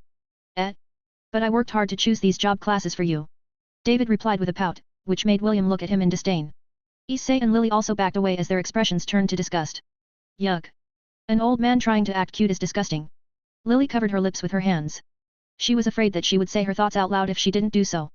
Issei, on the other hand, was also covering his lips, but it was for a different reason. He was doing his best not to laugh out loud. The harem god was the one that gave these recommendations to David in order to prank William. Sir David, are these three the only choices I have? William inquired. He was hoping that the god of Shepherd was just pranking him. There are still more, right? Well, if you don't want to choose from these options then we can generate a job class randomly. David admitted. However, the job class you will get is random. You will not be able to change it because it is a permanent job class. Are you fine with that? William nodded his head. He believed that the random job class would be loads better than the three options that were presented to him. Understood. However, before we do that, let me ask you something, William. David looked at the boy while playing with his beard. Tell me, what is a shepherd? A shepherd is someone who tends goats and sheeps. William answered. Someone who watches over the herd. You're not wrong, but you're only half right. David chuckled. Listen, William. A shepherd's primary responsibility is the safety and welfare of the flock. This is true. However, you don't need a flock or a herd to be a shepherd. David patted William's shoulder and looked at him with a serious expression. A shepherd's role is to watch over, look after, or guide somebody. They don't necessarily need to be a member of the herd or a flock. Those who will follow you, and stand by your side, are the members of your herd. Remember this, and remember it well. William nodded his head. He half understood and half doubted David's words. Still, he knew that the old god wouldn't say these words if they didn't have a purpose. Where are my manners? David patted his forehead as if he had forgotten something important. Sit first. There are still a few things I need to tell you before your trial starts. David waved his hand and several wooden chairs appeared in front of William, Issei, and Lily. When everyone was seated, he gave William a lecture about the secrets of the shepherd class. Tell me, William. What do you think the most loyal beast within our herd is? David asked. A sheep. William replied with uncertainty. Or maybe a dog. David chuckled as he played with his beard. William, you can never trust a sheep. Because some of them are wolves in sheep's clothing. As for dogs, although they are man's best friend and loyal to a fault, they are not the most loyal creature of the herd. Are they perhaps goats? No. Goats are moody creatures. One moment they are licking you, the next second they are eating your clothes. Also, they like to butt heads with everyone. I see. William nodded. Then which animal is the most loyal member of the herd? David rested his wooden staff over his lap as he closed his eyes. The most loyal member of the herd is not actually an animal, but a monstrous beast. They are the beasts that swore eternal loyalty to me thousands of years ago. They also lived in your previous world, Earth, at one point in time, but now, they can only be seen in fantasy books. William gulped as he waited for the continuation of David's explanation. He wondered what kind of monster David was referring to and why the god was telling him this information. David opened his eyes and smiled. It was as if he was remembering the image of a dear old friend that he hadn't seen for thousands of years. The most loyal member of the herd is actually the Minotaur race, David stated. They are our eternal protectors and because of this, they will never, ever, hurt us. Even if you kill them, they won't fight back. That's why, William. No matter what happens, no matter the situation. You are not allowed to harm them and their race. Even if they are the enemy. Can you promise me that, William? William thought about it and reluctantly nodded, I promise. Good. Now I will tell you why you need to ascend to your next job class, David pointed at the golden portal at the center of the room. Your trial lies in that portal. You can only leave this place once you enter the gate of heaven. Naturally, it won't be easy because it is guarded by the celestial army. William, only the souls of the dead can come to the temple of the gods. The only exit in this place is the cycle of reincarnation. Issei and Lily, who was seated beside William, nodded their heads in agreement. David didn't lie. Only the souls of the dead can come to the temple of the gods, and they had already broken a few rules by bringing William's consciousness over. Actually, the one who proposed to bring William's consciousness to the temple was David. Issei and Lily didn't support his idea because they knew that once William was brought to the temple, he would not be able to leave, unless he entered the cycle of reincarnation. However, David assured the two gods that he had a way to let William go back to his world safely. This was why Lily used her powers to pull William's consciousness from Hestia and sealed it inside her pink teddy bear. That way, William would be able to materialize on their plane of existence even with an incomplete soul. I'll be honest, unless you advance your shepherd job class, you will not be able to leave this place, David explained. Well, I don't mind if you stay here, but can you really leave your family and friends behind? Of course not, William replied firmly. But, Sir David, can we compromise on the job classes? Can't you give me a cool-sounding job class? Actually, those 3 job classes were just my way of joking with you. Ha ha ha ha. Ha ha ha, but you're half serious, right, Sir David? David grinned. William, the second stage of the shepherd job class relates to your soul. It will automatically adjust itself to the most compatible setting for you.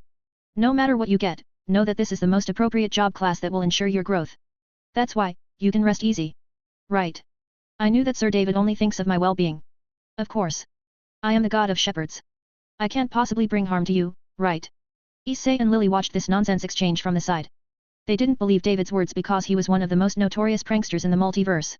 The only thing that the two gods could do was light an incense candle for William in their hearts because he was about to get pranked really hard. Now William, enter the portal, David gestured. It is time for you to unlock the next stage of the shepherd job class. Yes. William bowed his head to David, Issei, and Lily.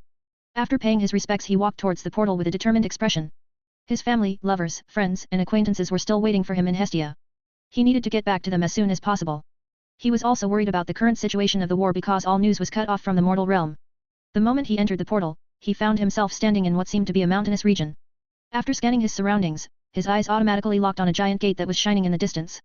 That must be the Heaven's Gate that Sir David was talking about, William thought. That is where I need to go in order to go back. William clenched his fist and was about to use his magic powers in order to hasten his travel when he felt that something was wrong. The half-elf frowned and pointed at the ground beside him. Ice bullet. He waited for a time but nothing happened. Void arrow. Fire bolt. Water ball. Stone bullet. William sighed because his conclusion was right.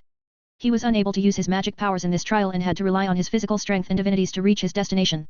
The journey of 1,000 miles starts with a single step, William thought as he took a step forward. Wait for me, everyone. I'll be home shortly. Chapter 316, Little Brother, you are far too naive. David chatted with William as the boy made his way towards the giant gate in the distance. According to the God of Shepherds, William needed to clear 12 trials before he could challenge the Heaven's army that was guarding the Gate of Heaven. Each checkpoint would unlock part of William's power. The first trial would allow him to upgrade his shepherd job class to its next stage. David didn't tell him what the trials were. He only pointed in the direction that William must travel. After walking for a day, William arrived at a small clearing surrounded by stone pillars. At the center of the clearing stood a 2-meter-tall goblin shaman. With just a glance, William was able to determine that the goblin was not a regular goblin shaman. It was a goblin witch doctor that was 2 stages higher than the goblin shaman. Class A straight off the bat, William frowned. As expected, this isn't going to be easy. When has life been easy?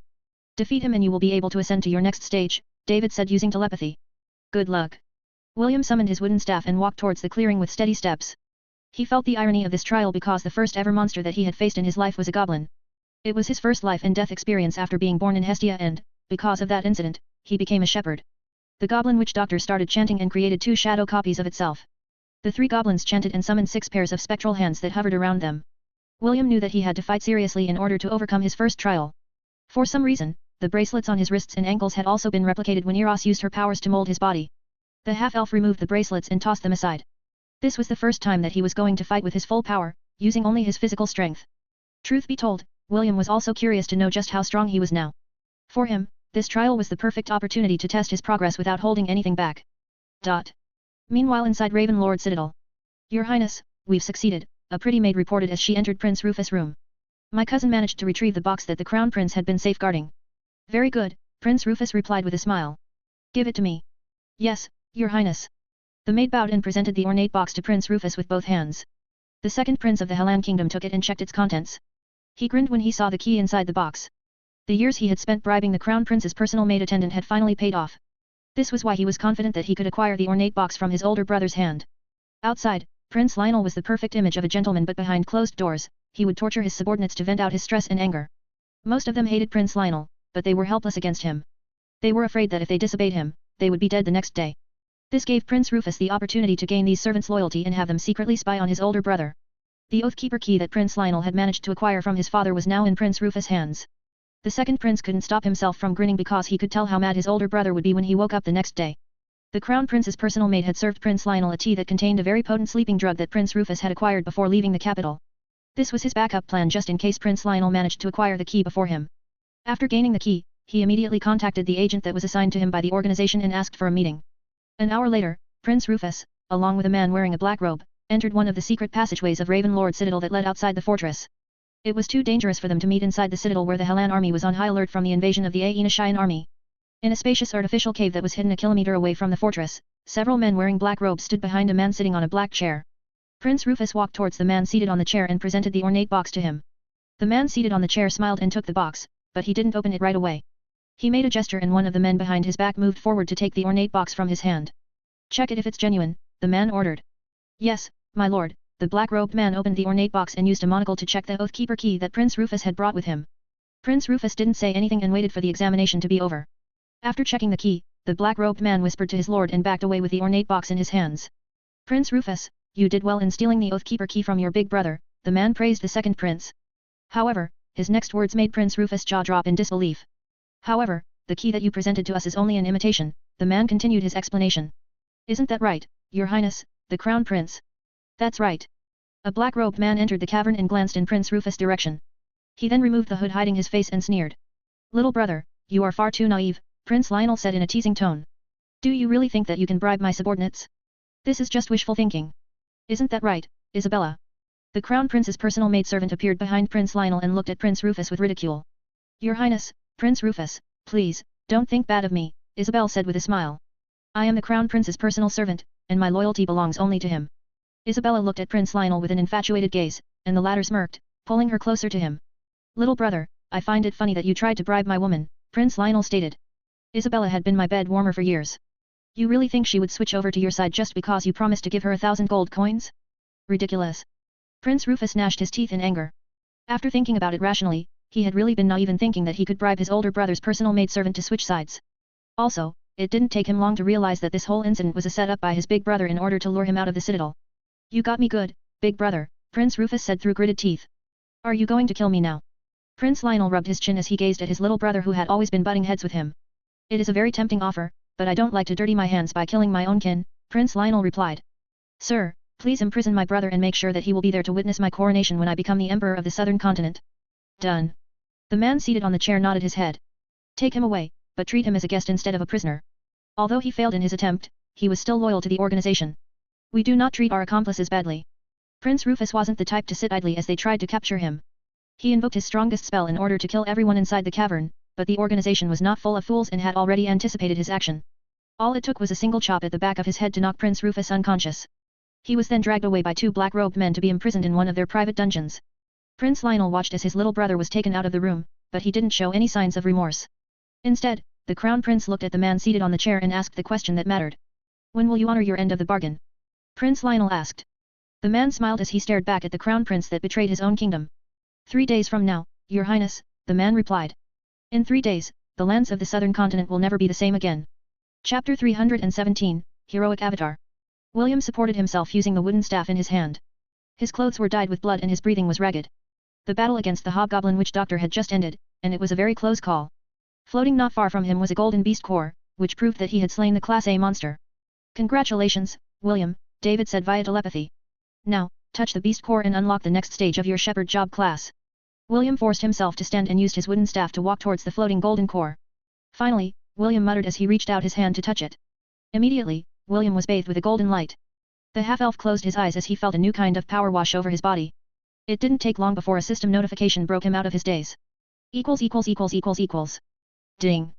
Congratulations. Your shepherd job class has ascended to its next stage. New job class, Quick Shot Shepherd. Quick Shot Shepherd. It hasn't even been 5 seconds. In ancient times, when demons stirred and evil spread across the land, there wasn't enough time to do things in a proper manner. This was how the Quick Shot Shepherd was born. He was the hero that many needed, but not the one they deserved. A shepherd who roamed the lands and shot pew pew pew to girls and foes alike. William spat blood and collapsed on the ground as he read the introduction of his new job class.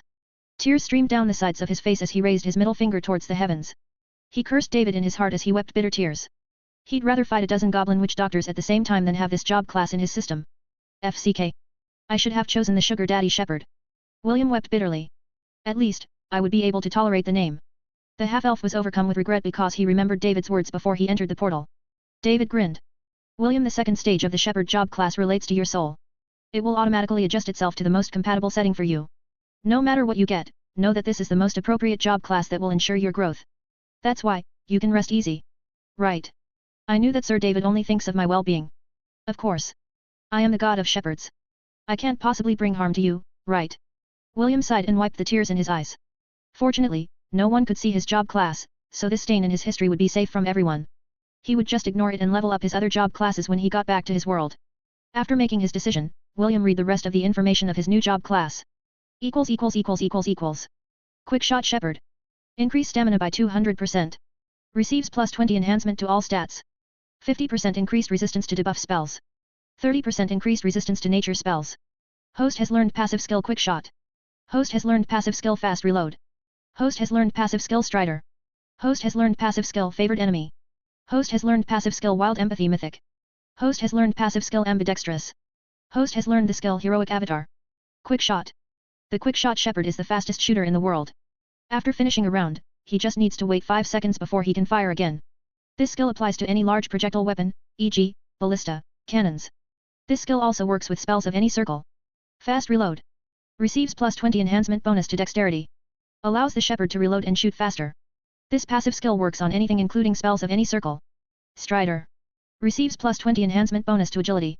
Grants the shepherd enhanced mobility on any kind of terrain. Favored enemy. Increase damage to an enemy of your choosing by 50%. Current favored enemy, none. Wild Empathy Mythic. Grants the shepherd ability to communicate with any type of beasts including mythical type beasts.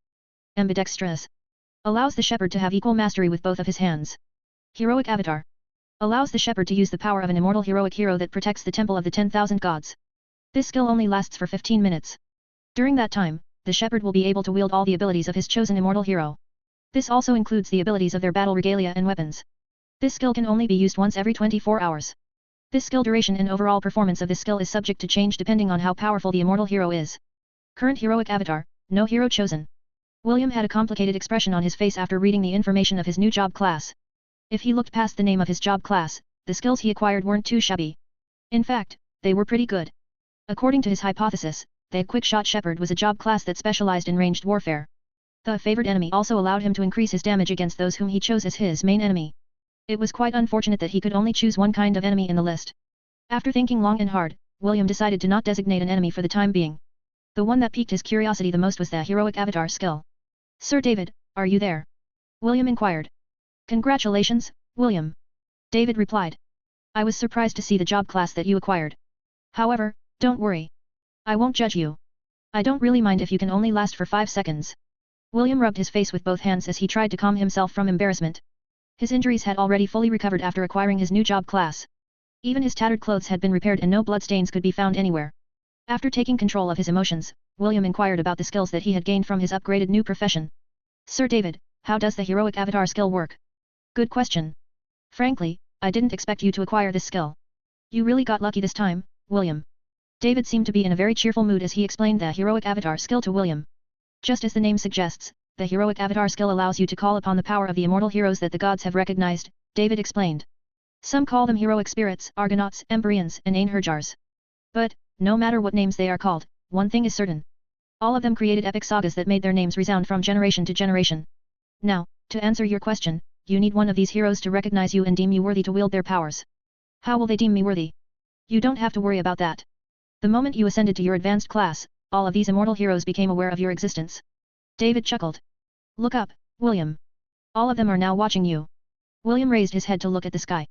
There, he found countless stars shimmering even during the day. Somehow, he felt exposed under the scrutiny of countless gazes and it made him feel uncomfortable. Seeing his discomfort, David assured him that he didn't need to pay attention to them. All he needed to do was fight his way towards the gate of heaven, and complete the trial that was assigned to him. Chapter 318, I Choose You. 3 months had passed since William had entered the trial. After many gruesome battles, he finally arrived at the 11th trial that would allow him to face the end of his journey. William took a deep breath as he stepped into the desert where he would face his next enemy. Oink. Ha ha ha, good job in getting this far, half-elf. A pig demon stood holding a 9-toothed rake in both hands. Oink. It's quite unfortunate that I, the Great Zhu, will not allow you to pass. A strong gust of wind blew and the desert sands warped into a tornado. Soon, the image of a terrifying sand demon wearing a brown robe appeared beside the pig demon who named himself Zhu. My name is Shat, and I am the guardian of this desert, Shat declared as he narrowed his eyes. It has been many years since I was trapped in this domain. This is the first time I've seen a half-elf venture into this land. I wonder what you will taste like. A/N, there are many types of beastkin in this story and I will be calling them based on their forms. For example, dogkin, catkin, and foxkin. William frowned. Right now, he couldn't use the full function of his system because only a part of his soul had been taken to the temple. Even so, after facing many strong beasts, on different occasions, he was able to assess the ranking of the two enemies in front of him and it made him clench his fist in frustration. Both of them are in the initial stages of the centennial rank, William thought. If it was one-on-one, I might be able to win by luck. But against two, it's impossible. William knew his abilities very well. Currently, the weapon in his hand was a replica of his original wooden staff. Although it was sturdy, he knew that it wouldn't be enough to defeat the two centennial beasts in front of him. While William was thinking of ways to overcome this hurdle, the demonic pig in front of him pointed its rake in his direction. Oink. Too bad, half-elf, Zhu said with a sneer. Your journey ends here. We will be generous and give you two choices. The first choice is to accept a swift and painless death. The second one is to suffer a slow and torturous death. Oink. Pick one. Shat, the sand demon, crossed his arms over his chest. The sands behind William rose towards the sky, forming an impassable wall. Clearly, he had no intention of letting their prey escape from their grasp. Speak, half-elf, Sha stated. What do you choose? William unsummoned his staff and placed both of his hands inside his pockets. I choose, you. William shouted as he took out the gifts that Sankas gave him in exchange for accepting his proposal. Go. Pocket cubes. William threw 2 golden cubes at the 2 centennial beasts, which made Zhu snort at him in disdain. However, Sha felt that the golden cubes weren't normal, so he decided to play it safe. Zhu raised his 9-toothed rake in an attempt to swat it. However, the moment the rake came in contact with the cube, the golden cube expanded into a 6-meter wide cube that engulfed the demonic pig hole. Finding himself trapped within the cube, Zhu made a fuss and pummeled the cube's walls with his 9-toothed rake. How dare you try to capture this great Zhu? Zhu roared as he brandished his weapon left and right in an attempt to break the golden cube that was shrinking ever so slowly. No matter how much force he put in his blows, the cube didn't break, which made the demonic pig very anxious. The other golden cube hit Sha squarely in his chest and expanded to capture him too. Unlike Zhu, the sand demon was caught instantly, or so William thought. Due to his senses being honed through his training in life and death battles, William jumped backwards, just in time to dodge a sand spike that formed under his feet. The golden cube that captured Sha spit out a sand clone that the sand demon had used to prevent himself from getting captured. Oink! Save me! Sha! Zhu pleaded for his friend's help. The sand demon threw a punch at the golden cube from afar and a giant sand fist formed to answer his call. When the sand fist was about to hit the cube, a barrier appeared and repelled the attack from connecting. Nuuu! Zhu screamed as the golden cube shrank completely. It then flew towards William, who held it in his hand. You bastard! Sha roared and summoned a tidal wave made of sand with the intention to crush the boy who dared to capture his friend. Zhu and him were once immortal heroes from the heavens.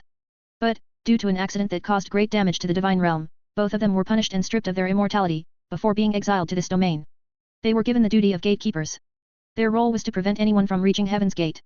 This punishment of theirs was set to last for 10,000 years.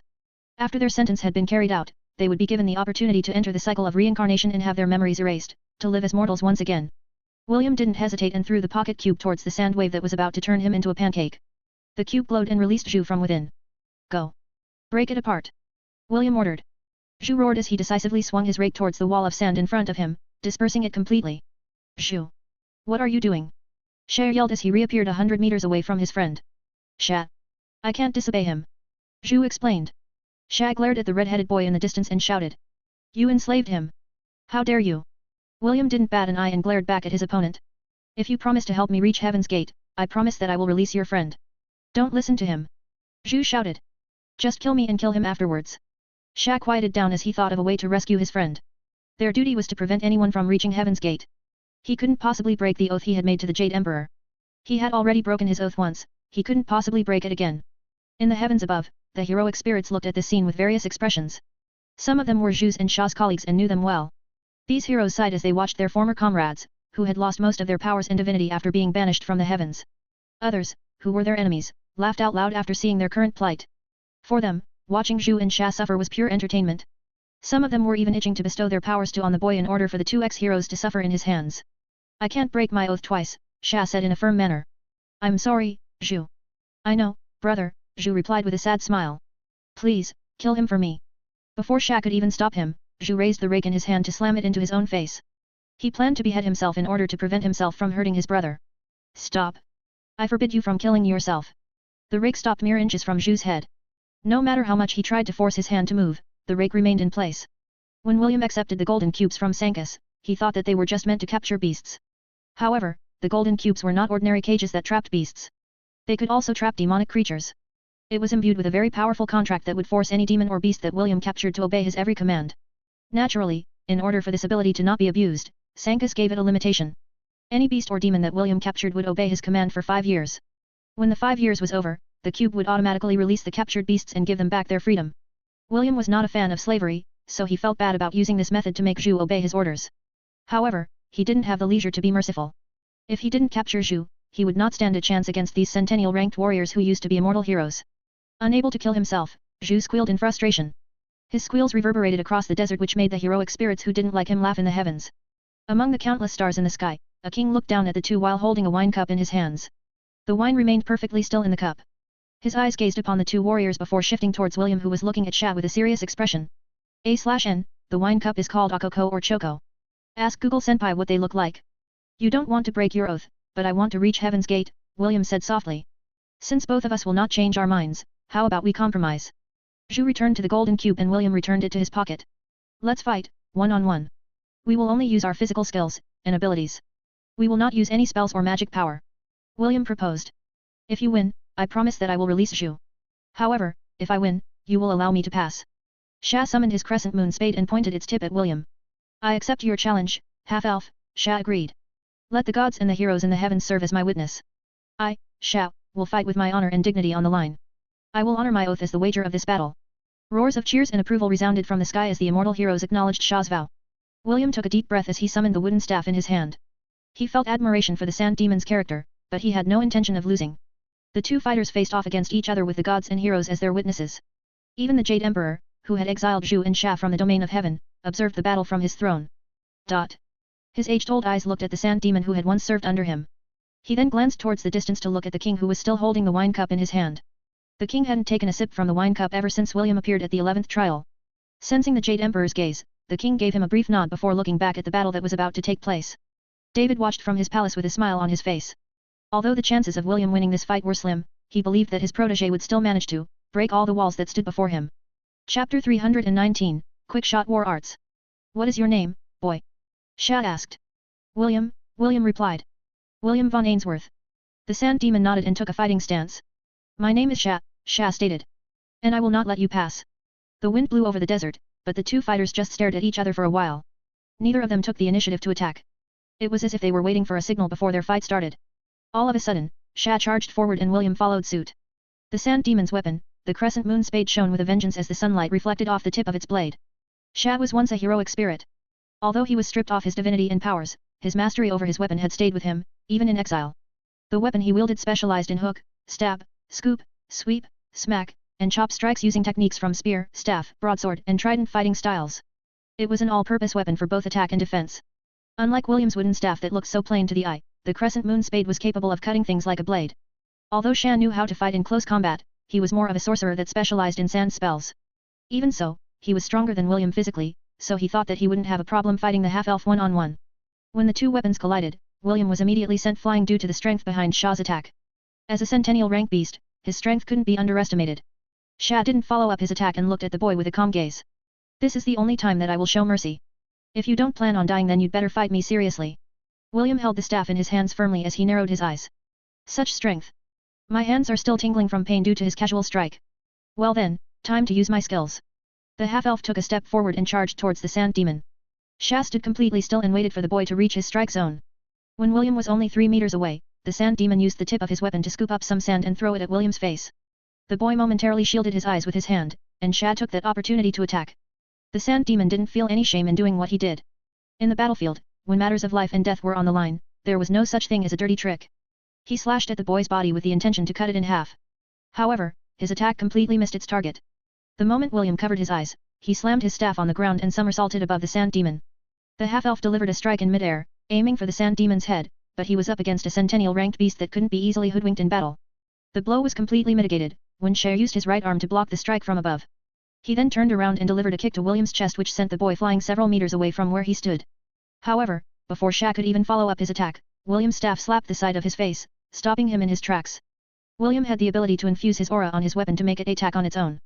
Unfortunately, Sha's face was thick enough to withstand a full strike from the staff at close range. No damage, William muttered as he successfully landed on the ground. Time to try something different. William ran away in order to gain distance from the sand demon, but he didn't run too far from his enemy. When he deemed that the distance was sufficient, he raised his arm to summon the wooden staff and channeled his aura on its body. Quick Shot War Arts. First form, William said as he held the wooden staff like a flamethrower, aiming its tip at the sand demon in the distance. He also didn't forget to firmly plant his feet on the ground as he took a shooting stance. Destroy everything in your path. Railgun. A thunderous clap resounded as a concentrated ball of aura shot out from the tip of the wooden staff. William's face contorted in pain as he skidded tens of meters away from where he stood due to the skill's powerful recoil. Sha didn't know what the boy did, but his instincts honed in battle made him jump subconsciously to his right side. A second later, his left arm exploded after getting hit by the invisible attack that William had just fired. The sand demon screamed in pain at the unexpected injury he received. Everything happened so fast that he didn't understand how the boy was able to hurt him at that distance. All he knew was that the boy shouted and a few seconds later, his arm was destroyed instantly. William looked at the sand demon while gritting his teeth due to pain.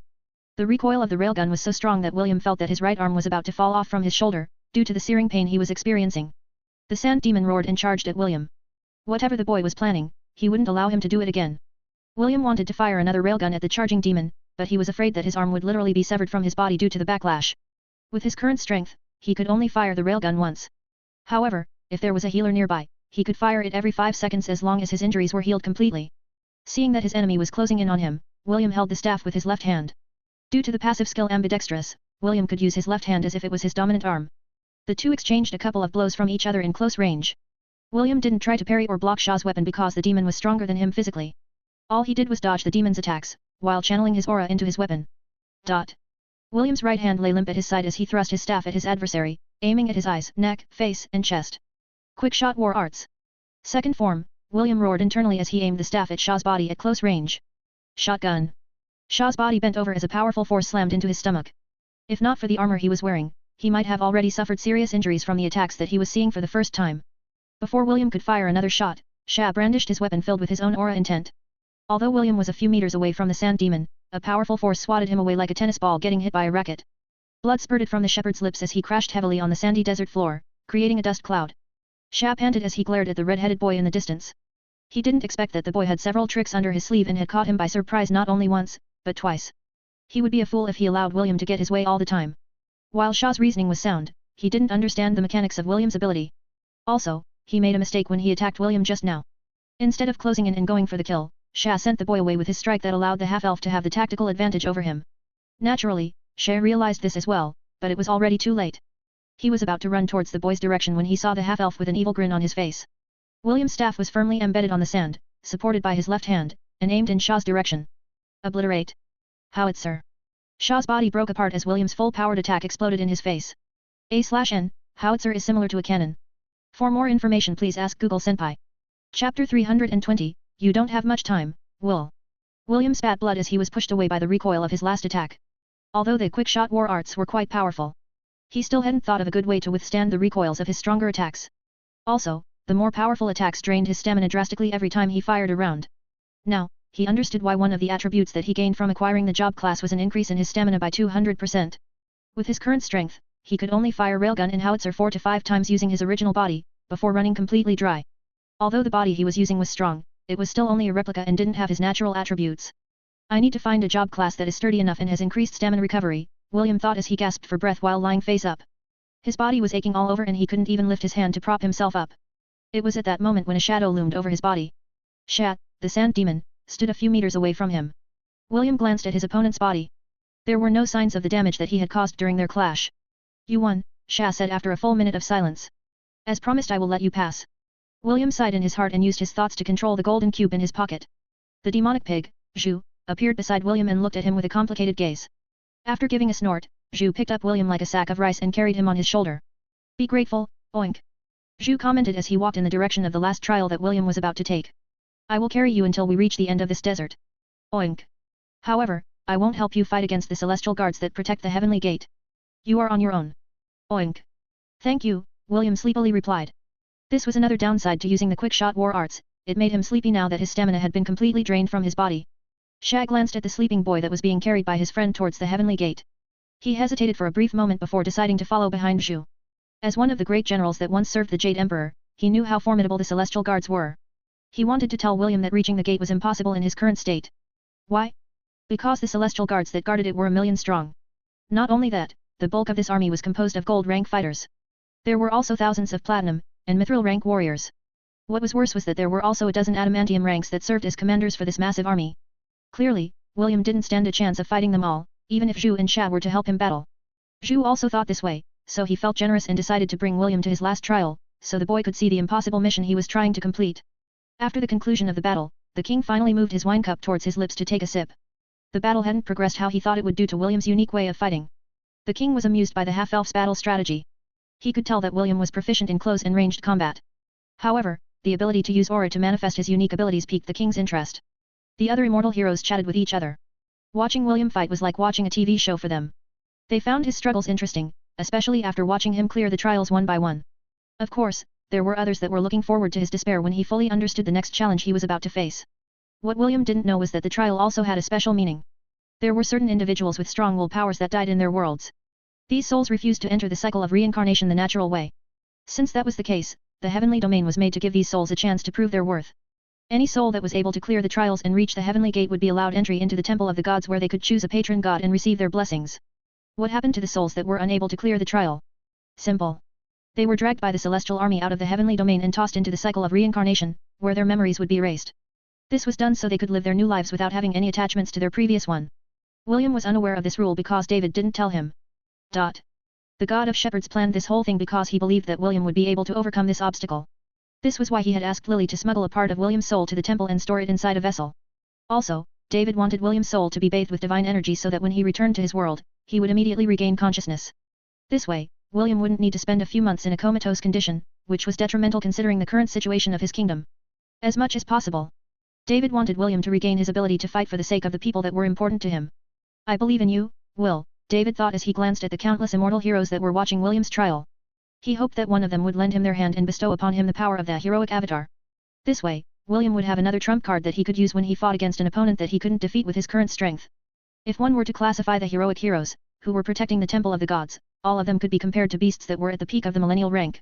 You don't have much time, Will, David thought as he looked at Raven Lord Citadel. The defenders of the citadel were in the middle of an intense battle against the Aenisha dynasty. The million-ant reinforcements had arrived, and both sides were wholeheartedly slaughtering each other, painting the battlefield with the color of their blood.